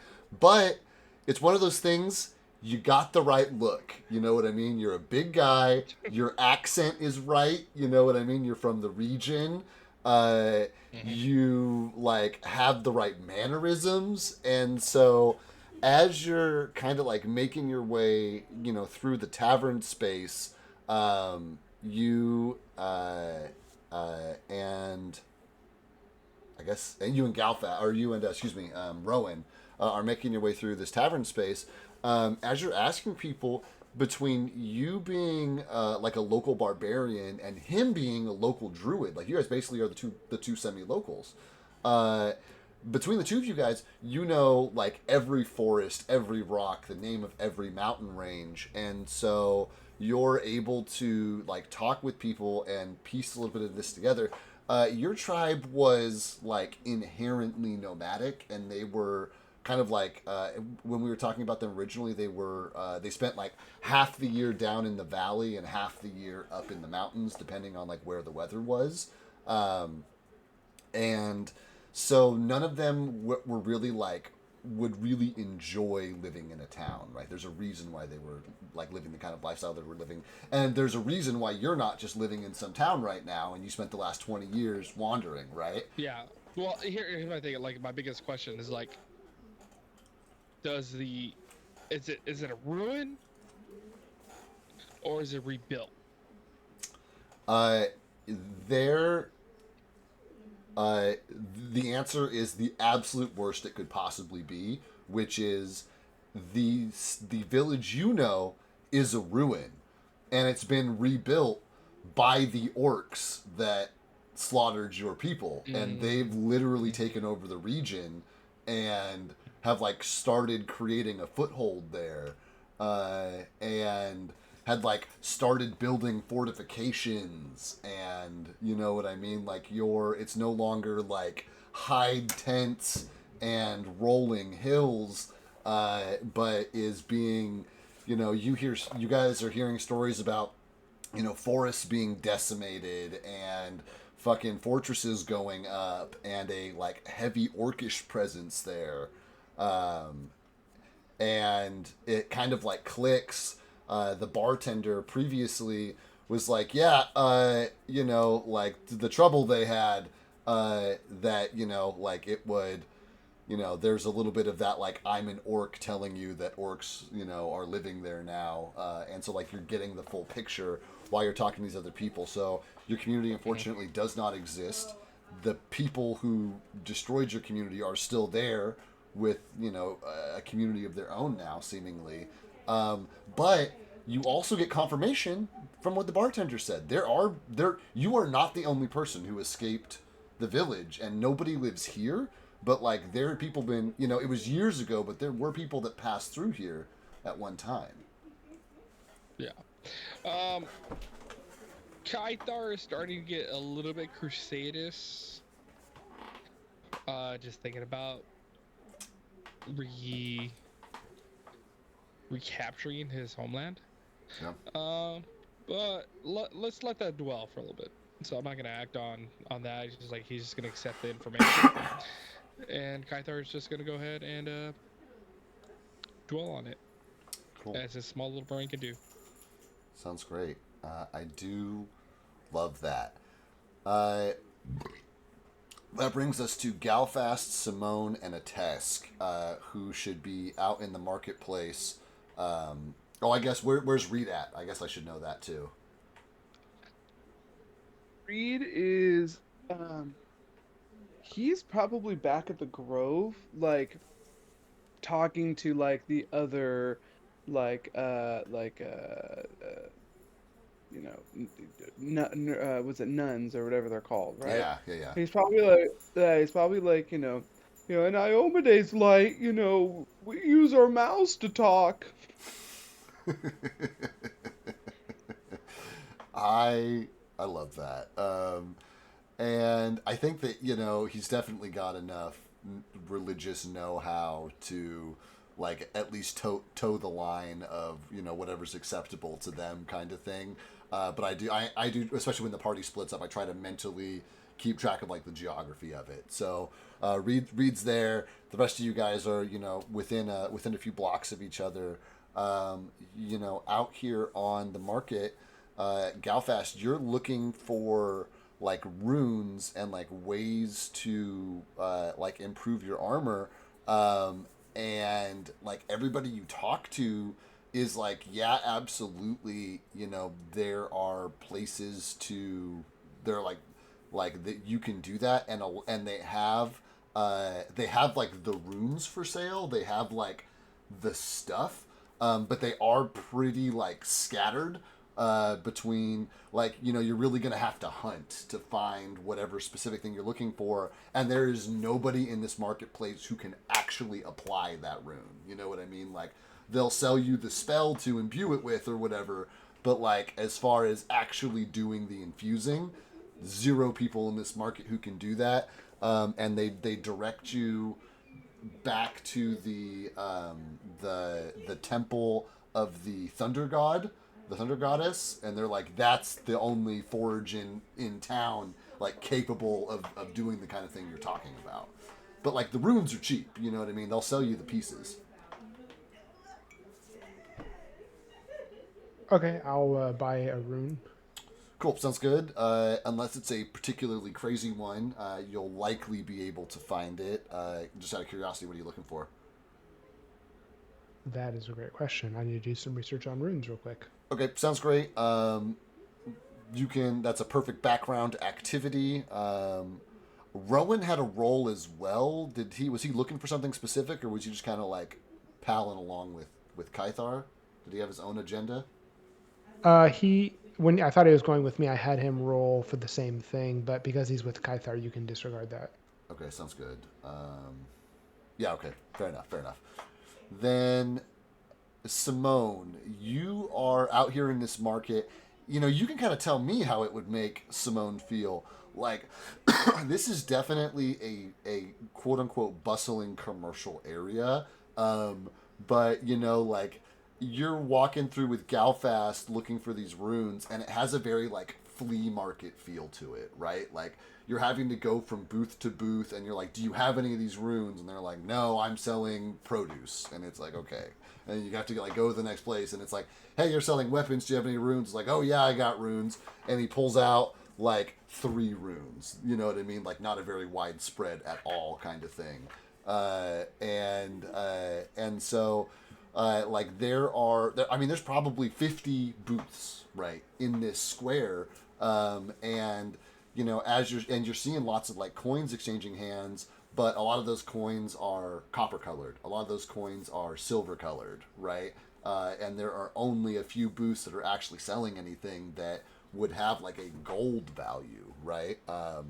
But that being said, like, there's people buying stuff here, but you know that if there's nobody coming out here, and it seems like this is a pretty tight knit community and nobody really comes out here, that, you know, it'd be kind of like Otheris, except at least there they've got people teleporting in and out occasionally, right? Like, that does not appear to be the case here.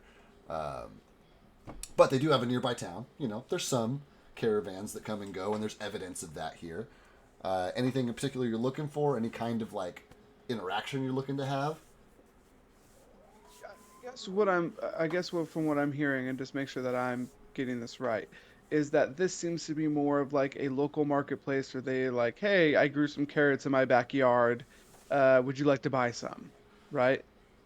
Instead of it being more like, I'd say between 40 and 60% of this market is that. But like I said, it's a flea market. Like, you know, one in 7 booths has something cool in it that like is real adventuring gear, and like I said, you know, Galfast can find these like improvement runes, but he's got to hunt for them. They're not at the first, second, third, fourth, or fifth booth he walks up to, right? Like, you know, but over the course of an entire day that you guys have, like, you can absolutely find what you're looking for. so Simone would be looking for, he is a purveyor of magical artifacts, right?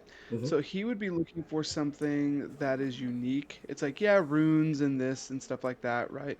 But he's looking for something that necessarily, maybe only somewhere up here up in the north you're going to find. I literally have a business in purveying magical artifacts like across, you know what I mean? It's like I've seen the Right. gambit of what we sell, but it's like, I don't really have any connections over here. You know what I mean? So Right. I'd be seeking, I guess, when looking at the things to do on my off time, I'd be seeking like unique items. Okay. Um, Um, there are definitely some of those that are here in the market. Um, 80-90% of those have the mark of the like local deity's forge, right? This like thunder goddess's forge. Um, Belthra, right? Is that say it right? let me see here. Um, Belathara? Is that how you I say think it? it's Velthara. Yeah, yeah, yeah. Okay, Belthara. Velthara, yeah. Yeah. And so Velthara's, they call it, they refer to her just as like Thunder's voice, right? Hmm. And a lot of them are here locally, but you are seeing, some items that have come in, that are obviously like exotic in nature to this place, but from a like making connections with people who make stuff, like that's the temple.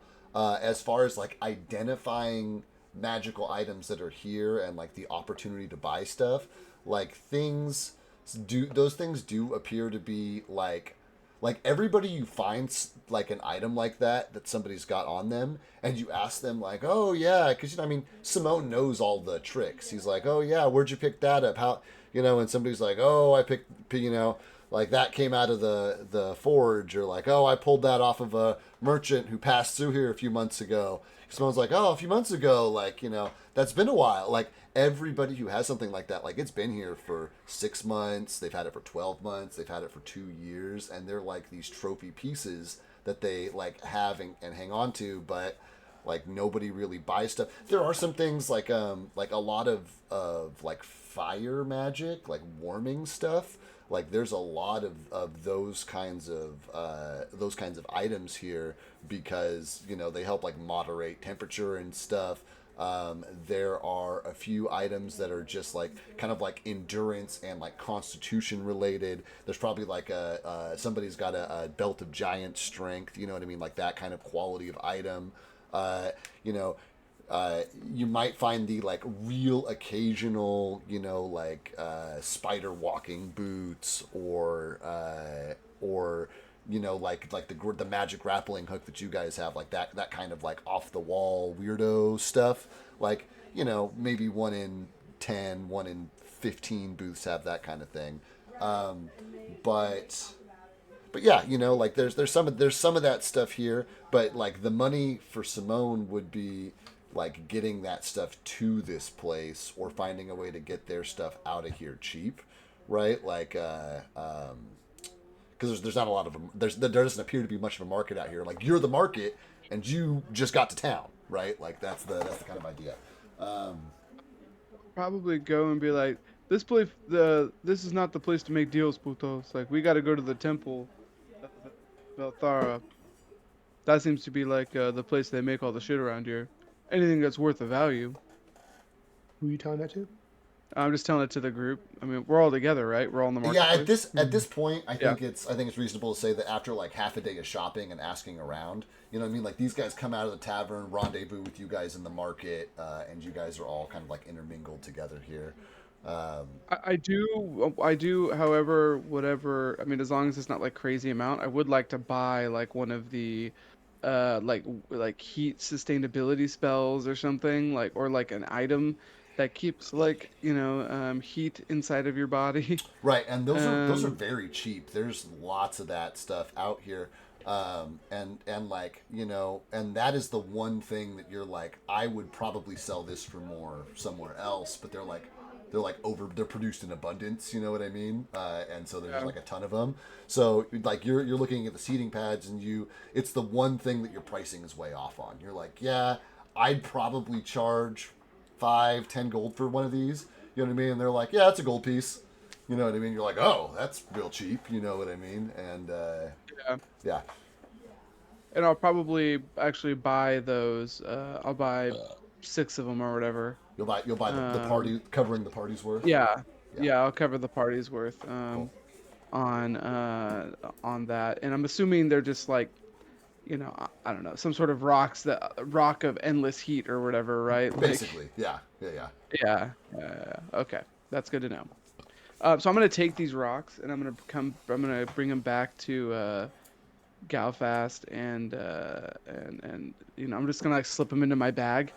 And I'm gonna be like, and then I'm gonna tell them, like, all right, fool. Sounds like the only place that's worth anything to get any actual good items is the forge. Ugh, Okay. yeah. Oh, what were you saying, Atesk? I just don't have any gold, so Oh, you're broke. I'm broke. Yeah. That's really irresponsible for you not to have any gold, Puto. Anything in savings or? Yeah. No. I spend all my gold on any magical item I can get my hands on. Really? Really irresponsible. Have you not noticed? So I'm like covered in magical items. I'm gonna. Man, that's if you need any help, fool, with managing your money, I could help you, fool. He sells a course. You have to. What is it? It's 3 gold a month, and he'll teach you how to. 3 gold a month, fool, and you subscribe, and you get a Can I letter in the prepay mail. for a discount? You can prepay for a Oh. slight discount, fool. How That to seems manage the fiscally grand responsible. exchange. Either way, fool, we gotta get to the forge. If there's anything, oh shit, did you buy a rune, fool? I was about to, but I can't enchant it. So maybe I'll go to the forge and find something because. But you don't enchant it, fool. It should be like already enchanted. You just have to have somebody put it on it for you. No, they'll sell the rune. It has to be put on and enchanted. You know? Yeah, and the rune, but there's no magic, right? There's the part, okay? Yeah, after talking to some of these putos over here, it sounds like it's that's the place where they put it on your armor, fool. Okay. So did you buy it? Yes. Well, if they have the rune that I would like. Well, You are rune seller. Yeah. Oh God, that sounded like a hard. I don't just sell runes, I sell all kinds of stuff. Okay, rune seller. There you go. Yeah. Yeah, here's my runes. They're real Do you pretty. They're have- nice ones. Okay. Do you have the conducting or demolishing rune? Well, conducting, that's, I probably got one of them here somewhere. The temple puts out, all them electricity styles. Okay. And, Thank you. No. Just one of those. Thank you. yeah, well, In the car. I gotta track it down first. It's behind one of these, baskets here. I just gotta, let me see here. He is rifling through, his stuff. You see him, pull out one. He's like, nope, that's tomato. He's just kind of like going through. He's like, frozen cow dung. And then, he pulls out the rune that you're looking for. Do you have the market price of that rune there by chance? Yeah, 300 GPs. 300 GPs. Yeah. We, it's, I got it at a steal. I got listed at an absolute steal at only 300 gold pieces. Oh my god. Okay. I'm gonna lean back to Simone and say, I've been practicing my haggling. And then I'm gonna face the guy and I'm gonna say, what's the lowest price you'll offer it at? He kind of like looks you. He like steps back, crosses his arms, kind of like looks you up and down. And he's like, well, for you, I'd do 200 and 200 it is. I'll stick my hand out. You'll spit on it and stick your hand out. Ice freezes immediately. But I think that you see him jump on that 200, and it seems like a pretty enthusiastic jump on for 200 gold pieces. So sells you the rune. Takes your gold from you, and you can see him like very eager. Well, thank you so much. He's like, tell you what, and he goes and he finds that like frozen cow dung from earlier. He sets it down. He's all, give you some cow dung on the house, burn all night, keep you warm. Perfect. Kythar, you're up. One of your friends has a gift for you. I don't know. And it's just this like brown. He tries to hand you this like brown frozen puck, this like disc. It's about the size of a frisbee. Kythar is gonna smell it, test it, and see if anything he recognizes. When you test it, what do you mean? Lick it, flick it, Taste it. Taste it. Taste it. Try to do the gold test. See if it bends. See if it'll break. Yeah. That boy ain't right. Can I do a nature roll for that one because I know it's an arcane. Yeah, man. Fuck yeah. Let's do a nature roll. I love that. Let's fuck yeah. Let's do some of that shit. Yeah. All right. All right. Yeah. You go ahead and take this and like bite into it. You're looking at like the size of it. You know what I mean? And you know that like certain animals like. You know, like if an owlbear will crap in pellets, right? And these are not pellets. This is definitely like a patty of some kind. So there's like a half dozen animals that it could come from, but all of them are like quadruped, like cows or like bestial animals.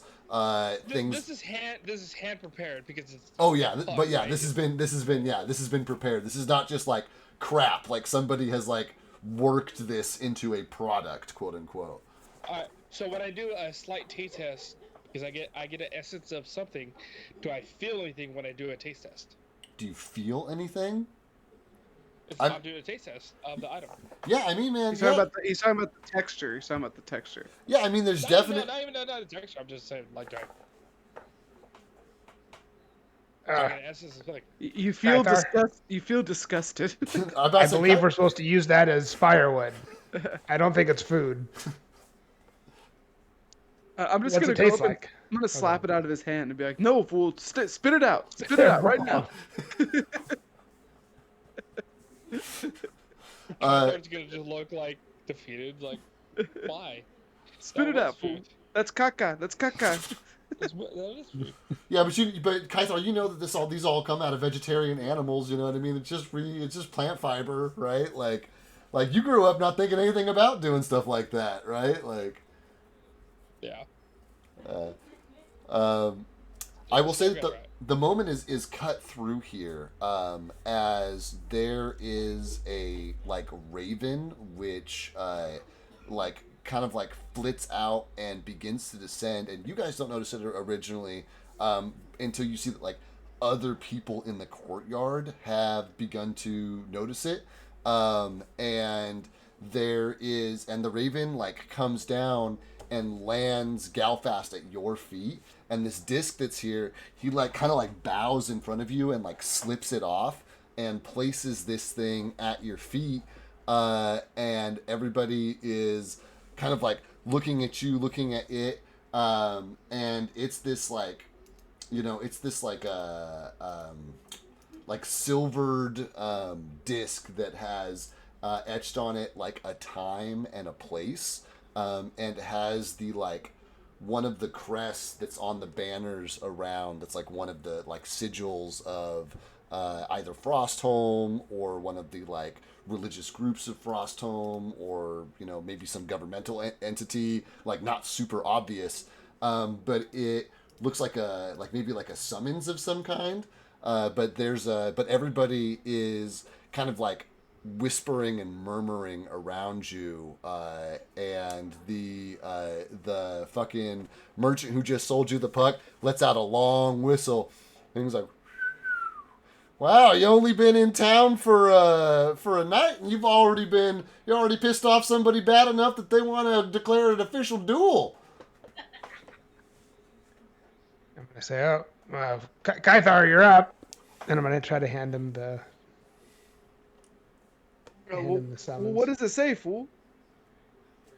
Was it written in a language I can understand? It's written in a language you understand, but it literally just has a date and time on it. It says it says, you know, it just says sundown, and then it says there's like the name of a plaza on it as well. I say, what does this mean? Their shopkeep. And he's like, well, somebody has declared that you have wronged them in some way, and that there's a calling stone. You know, he's not allowed to deliver it to you by hand, so they come by raven quite often, and you know, depending on the time of day, he's like, the sun's in the sky right now, so when the sun goes down, that's when the duel is. If it was nighttime, the moon would be in the sky, and when the moon would go down, that's when the duel would be, but it's daytime, you see, so the duel's gonna happen when the sun goes down, and you know, it's your job now that you've got that disc, that you got to go take it to the person. You know, you got to go accept the duel, and that's you got to go take this disc and go place it at that place where the duel's going to happen, and it's got to be there long enough for some snow to melt, and then you guys will meet up there and fight.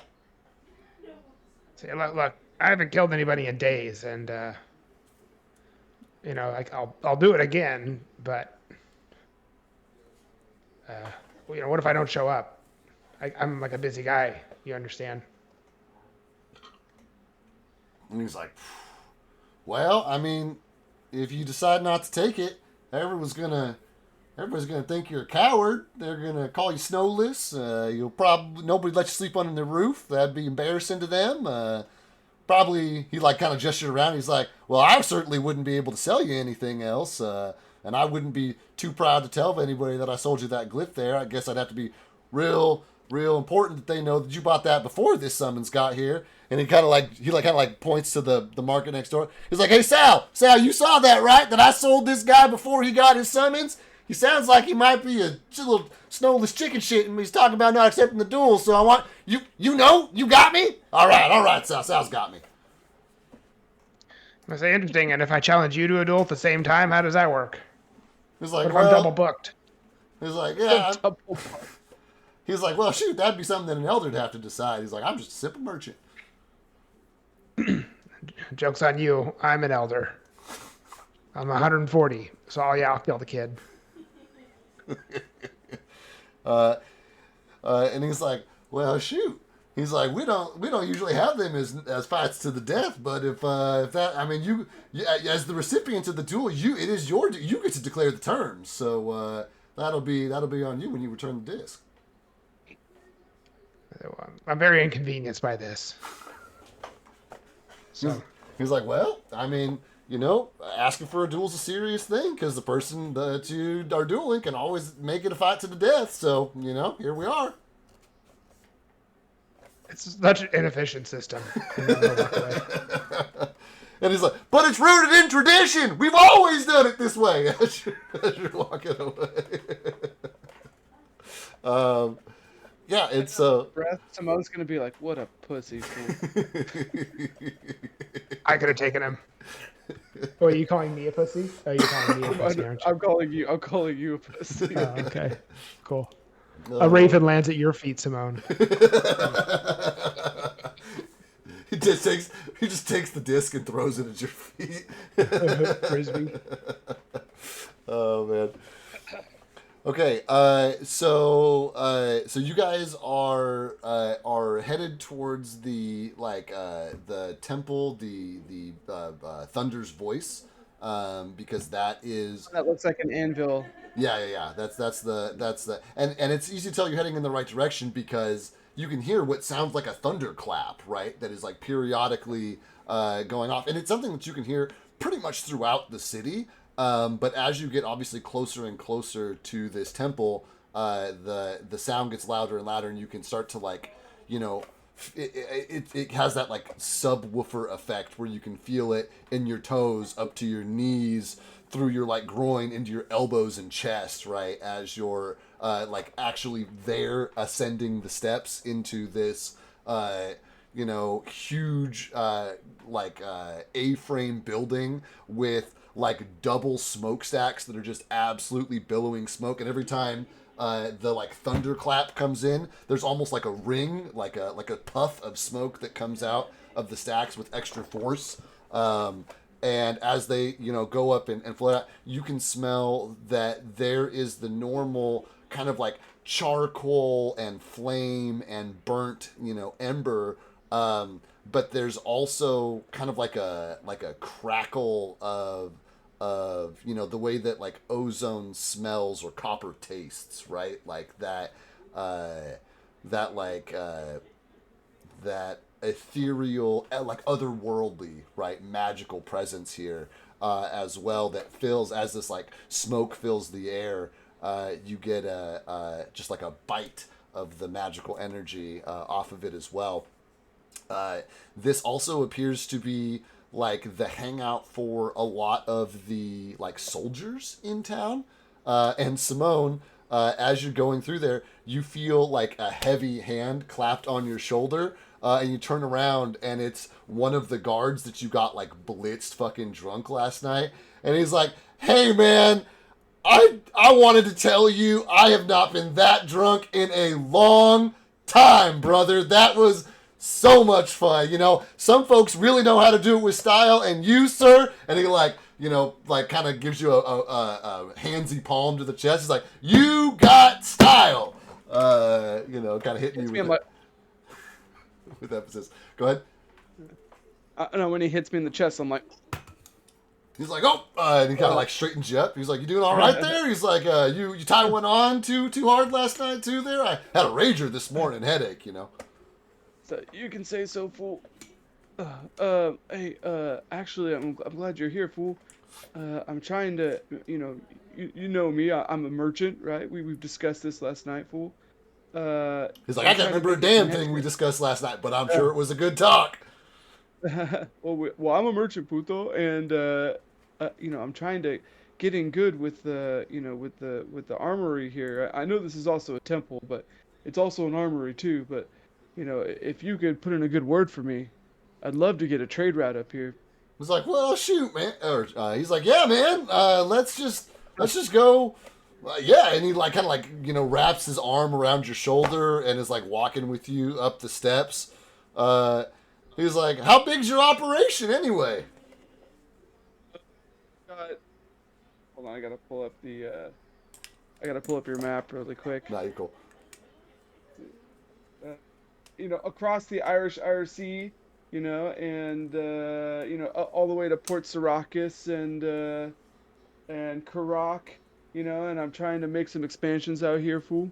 He's like, "Well, that's pretty far away, but he's like, yeah, we make some pretty fine goods here. Don't have to really import anything."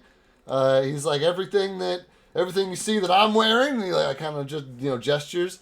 He's like, "A lot of the specialty goods," he's like, "it's all made right here." And as you guys walk through the threshold of this building, that is just like a constant, like there is like molten metal running through, almost like aqueduct style fucking pipes, like around the ceiling, back and forth, multiple furnaces running at all times. Whereas there were, you know, silent and elegant sisters of the grove, there are, you know, men and women alike in here, covered in soot, sweating, grunting, swinging hammers, making stuff. There are just racks on racks of like weapons and armor. You see that they're manufacturing some of those huge like lance-sized spears that were getting like loaded into the ballistas up on the ramparts. And you know, there are a couple of places where it looks like people are like dropping off weaponry, like they're like having an exchange with somebody, you know, dropping stuff off, and your guide like points. He's like, "Yeah, people who, you know, bring their own equipment are over there." He's like, "We've got weapons on this wall. They got armor back there on that wall." He kind of like turns around. He's like, "Prices are a little higher than you might find in a traditional store." He's like, "The goods are of the utmost quality, and that's how they pay for the temple. On top of that," he's like, "Every one of us," and he, you know, he's got like a bangle on that has, it's like a lightning bolt with like sound waves coming out of it, so it looks like a lightning bolt, and then like, you know, like a target, like a small ring, a bigger ring, a bigger ring, a bigger ring on the outside. He's like, we all wear Velthar's mark to show our commitment. And he's like, and yeah, that's pretty much all there is to it.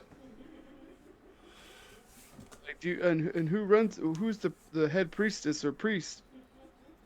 He's like, well, I mean, he's like, the church part has some offices and things in the back if you want to get back there. He's like, but hardly anybody ever does. Most people are here for the good, so to speak. Gotcha. He goes, okay. I'm like, all right, fool. I'm gonna go take a look around. It was good seeing you. If I need you, I'll let you know. He's like, yeah, absolutely. He's like, I'm off shift until about midday. He's like, I'll be on shift until midnight, then I'll be off shift again. Where you staying, brother? I'm staying as of right now, fool. I'm staying at the Iron Cup. He's like, But, oh, yeah, yeah. Duran's a good guy. Duran's a good guy. He'll take care of you. He's a great guy. He's a great guy. But I don't know if I want to get punched in order just to stay there. I'm still thinking about it. Well, it's only the one time. You can go back now and drink without getting punched again. It's just it's like a first time visitor kind of thing, you know. Oh, okay. So I don't have to get punched again. No. It's not like hey, you gotta get punched every time you walk through the door. It's just the first, just the first time. Oh, okay. All right. Yeah, that's fine then. He's like, all right, well, just if you're still up at midnight, I'll be off shift. Sounds good. I'll if I am, I'll have the alcohol ready for you. He's like, all right, sounds good. He's like, well, I gotta go to the guard duty. He's like, good to see you, brother. Gives you the hero handshake, forearm to forearm. Yeah. And makes his way off to shift. But this is, despite it being referred to as a temple, like this is a shop. You know what I mean? Like this is a workshop store that allegedly has some religious connotations to it. But as far as you guys can tell, like this is just a straight up business under the guise of a goddess, right? Go up to one of the stands that look like, it has a bunch of armor around it, and I'm gonna be like, excuse me, puto. I have a rune that needs to be put on a piece of armor. What do you charge for something like that? That depends. You need it on today, or can it go on at the end of the week? Let's say it was today.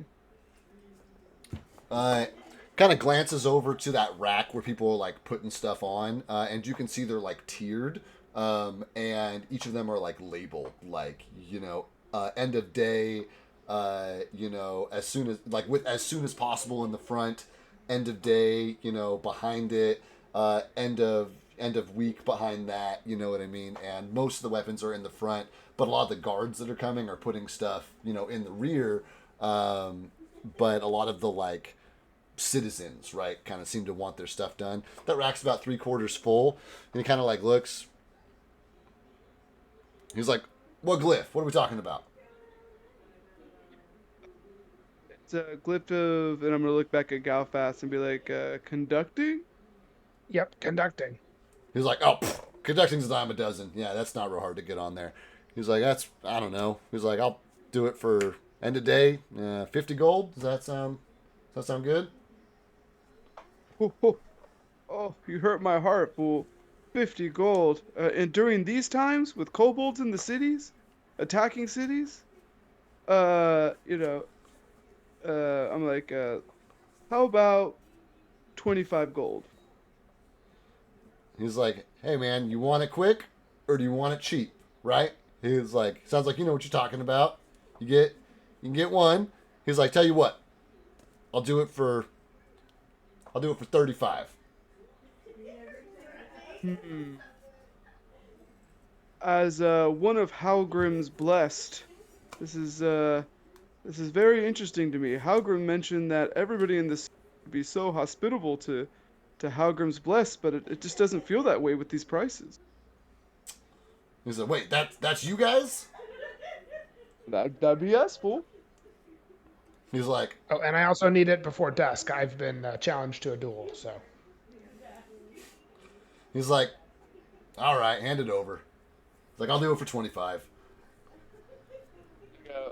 Great. Galfast, pay the man. I say, Kythar, pay up.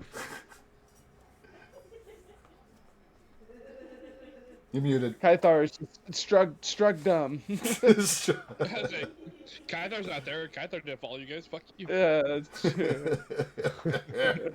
You said 5 gold. 25, yeah, to 25 gold. apply the glyph. And he tells you to come back in a few hours. Like he'll make sure they'll have it done for you by dusk.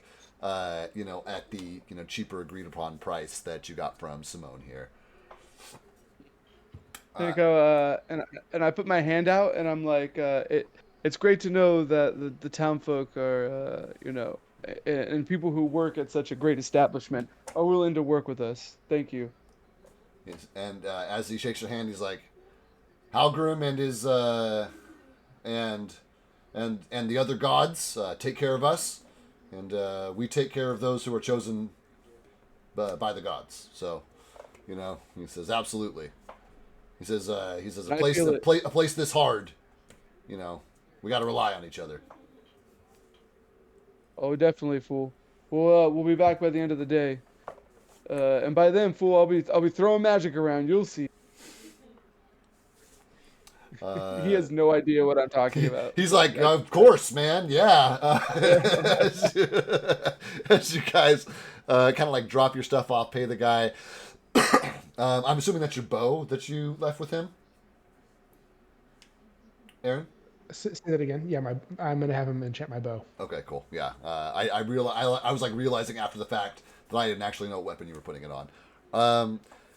I would start the process now of trying to figure out how to how to make your bow have that item. I would start doing that right this second, Aaron. I can do it. I can help you out, Aaron, if you need it. Thanks. You just right-click the item and then you edit it, and then you add. It says first rune, second rune, things like that. And then so from your inventory. Yeah. So from your inventory, you right-click, go to edit, and then that's how you handle that. You right-click on the item itself.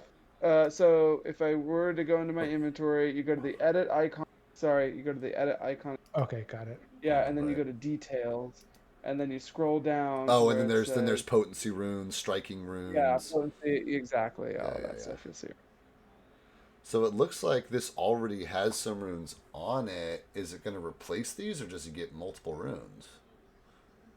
So from my understanding, you can there's only, depending on how your DM is, some weapons only come with some rune slots, kind of thing. Or if your DM just doesn't care, it can be multiple. The way that most people play it is there's a level 1 rune, there's a level 2 rune, there's a level 3 rune. Yeah, he's got he's got a level 2 rune. It's like greater striking and weapon potency +2. But is this electric thing gonna swap out for one of those 2 slots? Oh no, I see. He just added a property rune. No, there it is. I got it. Yeah. Cool. All right, sweet. Aaron's got this. Well, cool. I'm glad. I love being able to. Speaking of, got to take care of each other. I love that happens in this group as well. So get that on there, Aaron, because I am. You guys can do as much as you want, but for the interest of time, I'm kind of interested in getting you guys to your next big events, which are Simone's ceremony and Galfast's duel. Galfast, it sounds like you're intending on accepting that duel. Yeah, I mean, why not? Well, I guess I don't know much about it, but you were just told to place the disc at the spot the disc says on it, right? It says this, the time, right? The ice tower. No, the time is when the duel is. He has to place the disc back there sometime before then to officially accept the duel. And so, but he can do that during this time while he's waiting for his shit to get enchanted. I didn't want to narrate assuming you were accepting the duel if you weren't going to accept the duel, Yeah, I'll accept it. I'll kill somebody. Love that. They are on gold. They are both at sundown. So I need to know who's going to go watch Galfast's duel and who's going with Simone for his ceremony. Kathar's going to go for the duel with Galfast. Cool. Let's go with Simone for the ceremony. Perfect. And our tag-alongs, Rowan and Reed? Reed will go with Simone, and Rowan will go with Kythar. Cool. That sounds How's great. that sound? We'll split the party down the middle. That feels good to me, and take some of the pressure off me. as well. Yeah. Splitting in two, I'm cool with when it's like all 6 people are going somewhere different. So I start to like so cool. Yeah, Sounds great. yeah. I'm going to start with Simone here, and he's going to, you guys did you have any preparations to make yourself, Simone, or are you just kind of like showing up at sundown and hoping for the best, right? Like, is there anything specific that you want to do before your ceremony starts? No, Simone is just like ready. He is Yeah. just like he just wants his magic back and he wants it now. Yeah, I get that, my guy. I get that. From a DM standpoint, when you guys did like teleport out of Otheris, I was like, man, it's going to be so much harder to get this curse lifted in Frosthold than it would just be here. But I'm Stay there. yeah, but I'm glad you guys are here and doing the thing, because it gives me a chance to like showcase a little bit, which is also cool. It's it's fun having the player read have like the connection and be like, oh yeah, my cleric buddy I grew up with can fix that for you, but it's also fun having to like figure it out, right? So you show up here, and a lot of the like small time coming and going is it like there aren't people like bringing gifts anymore. There's maybe like 1 or 2 solitary people who are in there doing what appears to be more like meditating, but that's on the like outer rim of the orchard, whereas this clearing in the middle has now been fully prepared, and there are like ice sculptures and like effigies made out of snow, which are almost like lace garlands made out of snow and ice, like hanging from the trees in a full circle around this spot. The ground has been frozen to where these lines, which were just being kind of like almost like just like dragging a stick through the snow to make an indentation, it looks like somebody filled that then with water and froze it somehow.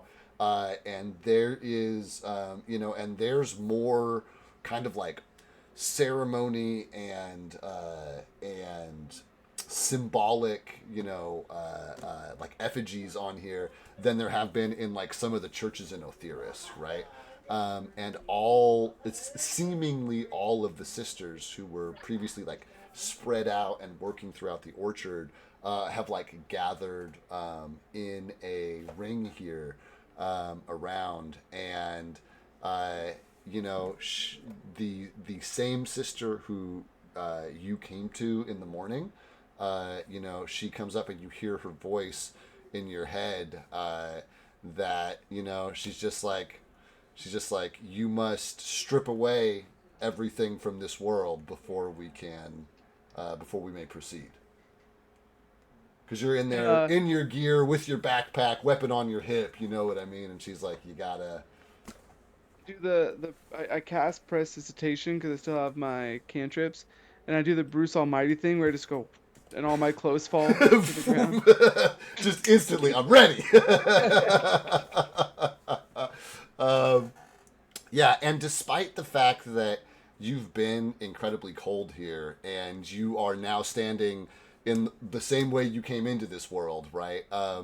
As soon as you like walk on into the clearing and the sisters kind of like enclose around you, you like feel almost like an internal warmth, and starting from your heart there is like that like warm and then hot feeling which spreads through, fills your chest cavity, up your shoulders, down through your arms, knees, into your fingertips and toes, and you can feel in the same way that you get that you're like when you were talking with the primal god and it was like a presence that was overtaking your body and casting spells on your behalf, right? Like it's that same like there's not enough room in the vessel for you and this presence that's here. You almost feel like yourself being like removed from your body momentarily. But as you're like kind of like stretched out of this space, you can see like something else being pushed out of you as well, and it's almost like seeping out of your pores, dripping down, freezing, falling in jet black streaks to the ground, shattering on the enchanted floor underneath you, smelling of sulfur and brimstone. But, after, what for Simone feels like an eternity, right? But for those who are just here witnessing, is, and a half hour, of chanting and wailing and crying and praying. Simone, you kind of like come back to on your knees, hunched over, breathing heavily, sweating profusely, looking at this like black, almost like sand now, which has been like ground into the stone around you. Bits of it like dug in where your knees and heels, hit it. It looks like you were thrashing or spinning around wildly here. But but as you kind of like come to, the sisters come and like wrap a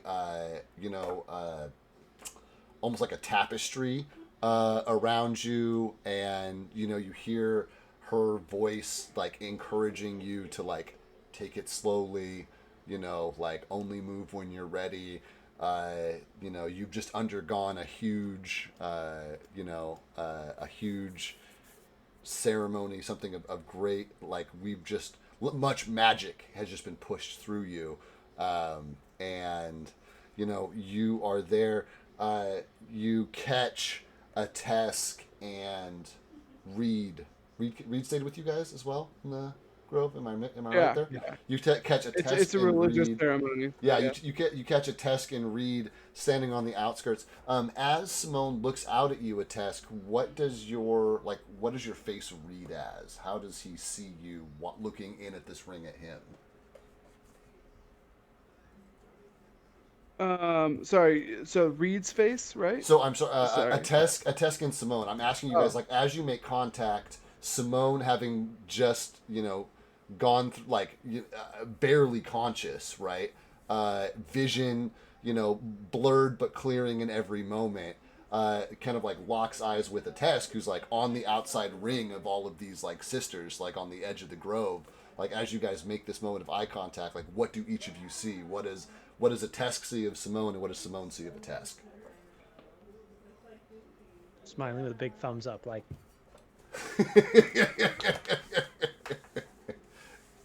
Simone sees this elf who's dripping in magical items with the biggest smile and two thumbs up.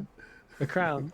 And a crown on his head, with smiling with two thumbs up. And for a second, Simone thought he died and went to hell. But it turns out it was just a Tesk letting me know that everything went well. Hold on, let's see if I can sort of like this. Sort of like that. Let's see. Here we go. We got a post in general. Oh, classic. Okay, gotcha. Oh man. Be like, can I? And I'm gonna like detect magic to feel if I like feel that like magical well inside myself again. You can. You like have access to it. That like choking force that was preventing you from dipping into that pool is gone. But unfortunately, like you're still drained like for today. You know what I mean? Like, but as soon as you don't have to roll for tonight's rest. You'll wake up tomorrow you have the expectation of waking up tomorrow feeling refreshed. You know what I mean? Like the curse, like has been lifted. There's like visual evidence of something got pushed out of you and ground into the ground, underneath your feet. And a Tesk and Reed both witnessed, what that looked like. And so, like, there's this very real expectation of being able to do all that. But it turns out, here it is. It turns out that being one of Halgrim's chosen works out for you here because you can get favors from some pretty powerful people, and that includes curse lifting. To the what's it called? The sisters, and like profusely thank them. And they insist that it's like their duty, right? They're like, we serve. They just kind of like refer to them as like the family, right? And like we serve Halgrim and his family, and anything that we can do, we offer gladly. The Grove takes care of us, and we care for the Grove. But you take great care. And then Simone's gonna like put his warm clothes back on, but like hold his gear, like in his hand. He doesn't want to like put his gear back on just yet. Yeah. And then he's gonna gesture them to be like, oh shit, isn't don't we have a duel we're missing? Yeah, knowing Galfast, it's probably over by now. He's probably got him dead to rights, on the back foot. Honestly, knowing Galfast, he probably made a new customer. Let's go. Oh man. Diddle-a-diddle-a-da, you guys, are traveling over, but a half hour ago, Galfast arrived at the dueling grounds with Kythar and Rowan. And previously, Galfast, you left this disc here, and when you approached, there was an elder, and not one of the elders that mans these booths, but one of the, judgment guys who were standing, in the ring of electricity around somebody previously, right? And they had asked you then what the terms were of your duel. How would Galfast respond? Wait, so they're asking me what the terms of... Oh, I see. I'm going to say I need to face my accuser first. And they say, well, if you can find him, that is certainly your right. And they say, but if you do not choose terms before the sun sets, then you will be, it'll be deemed as denying the duel request and not accepting it. I see. And what are my options for terms? Well, first blood is traditional. In some cases, they go to the death. Whether or not you would like to permit the use of magic is also within your power as the party for whom the duel has been declared against. Surrender is another possibility. Disarmament is something which is a term which is declared occasionally. The choice is yours. If I kill him, do I get his belongings? Regardless of the means of defeat, if you defeat, we will add each of your name to the Great Chronicle, indicating either resolution or dishonor. You... Let me see here. And you are entitled to that which remains in the dueling arena, should you defeat him to the death. You're entitled to his what's in his pockets. You can't go to his house and take his shit, kind of thing. Oh. You know what I mean? But you do get Why not? You do get his horse, so to speak, right? Like whatever he rode here on. His house key was in his pocket. Oh my goodness, is this a crudely scribbled out will that I just found in his pocket? That looks like I wrote.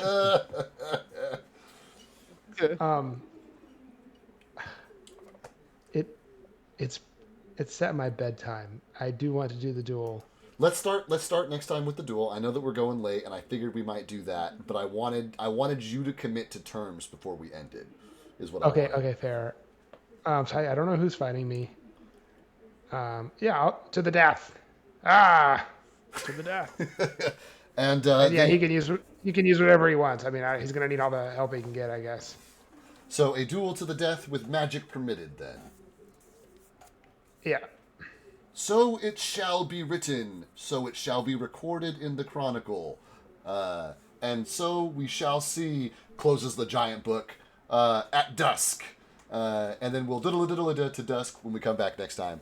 Thanks for running a little late. I appreciate you guys. I know we had a lot to do, lot to see, but we're lifting curses, we're enchanting items, we're pissing off locals enough to have duels declared against us. We're learning about our hometowns.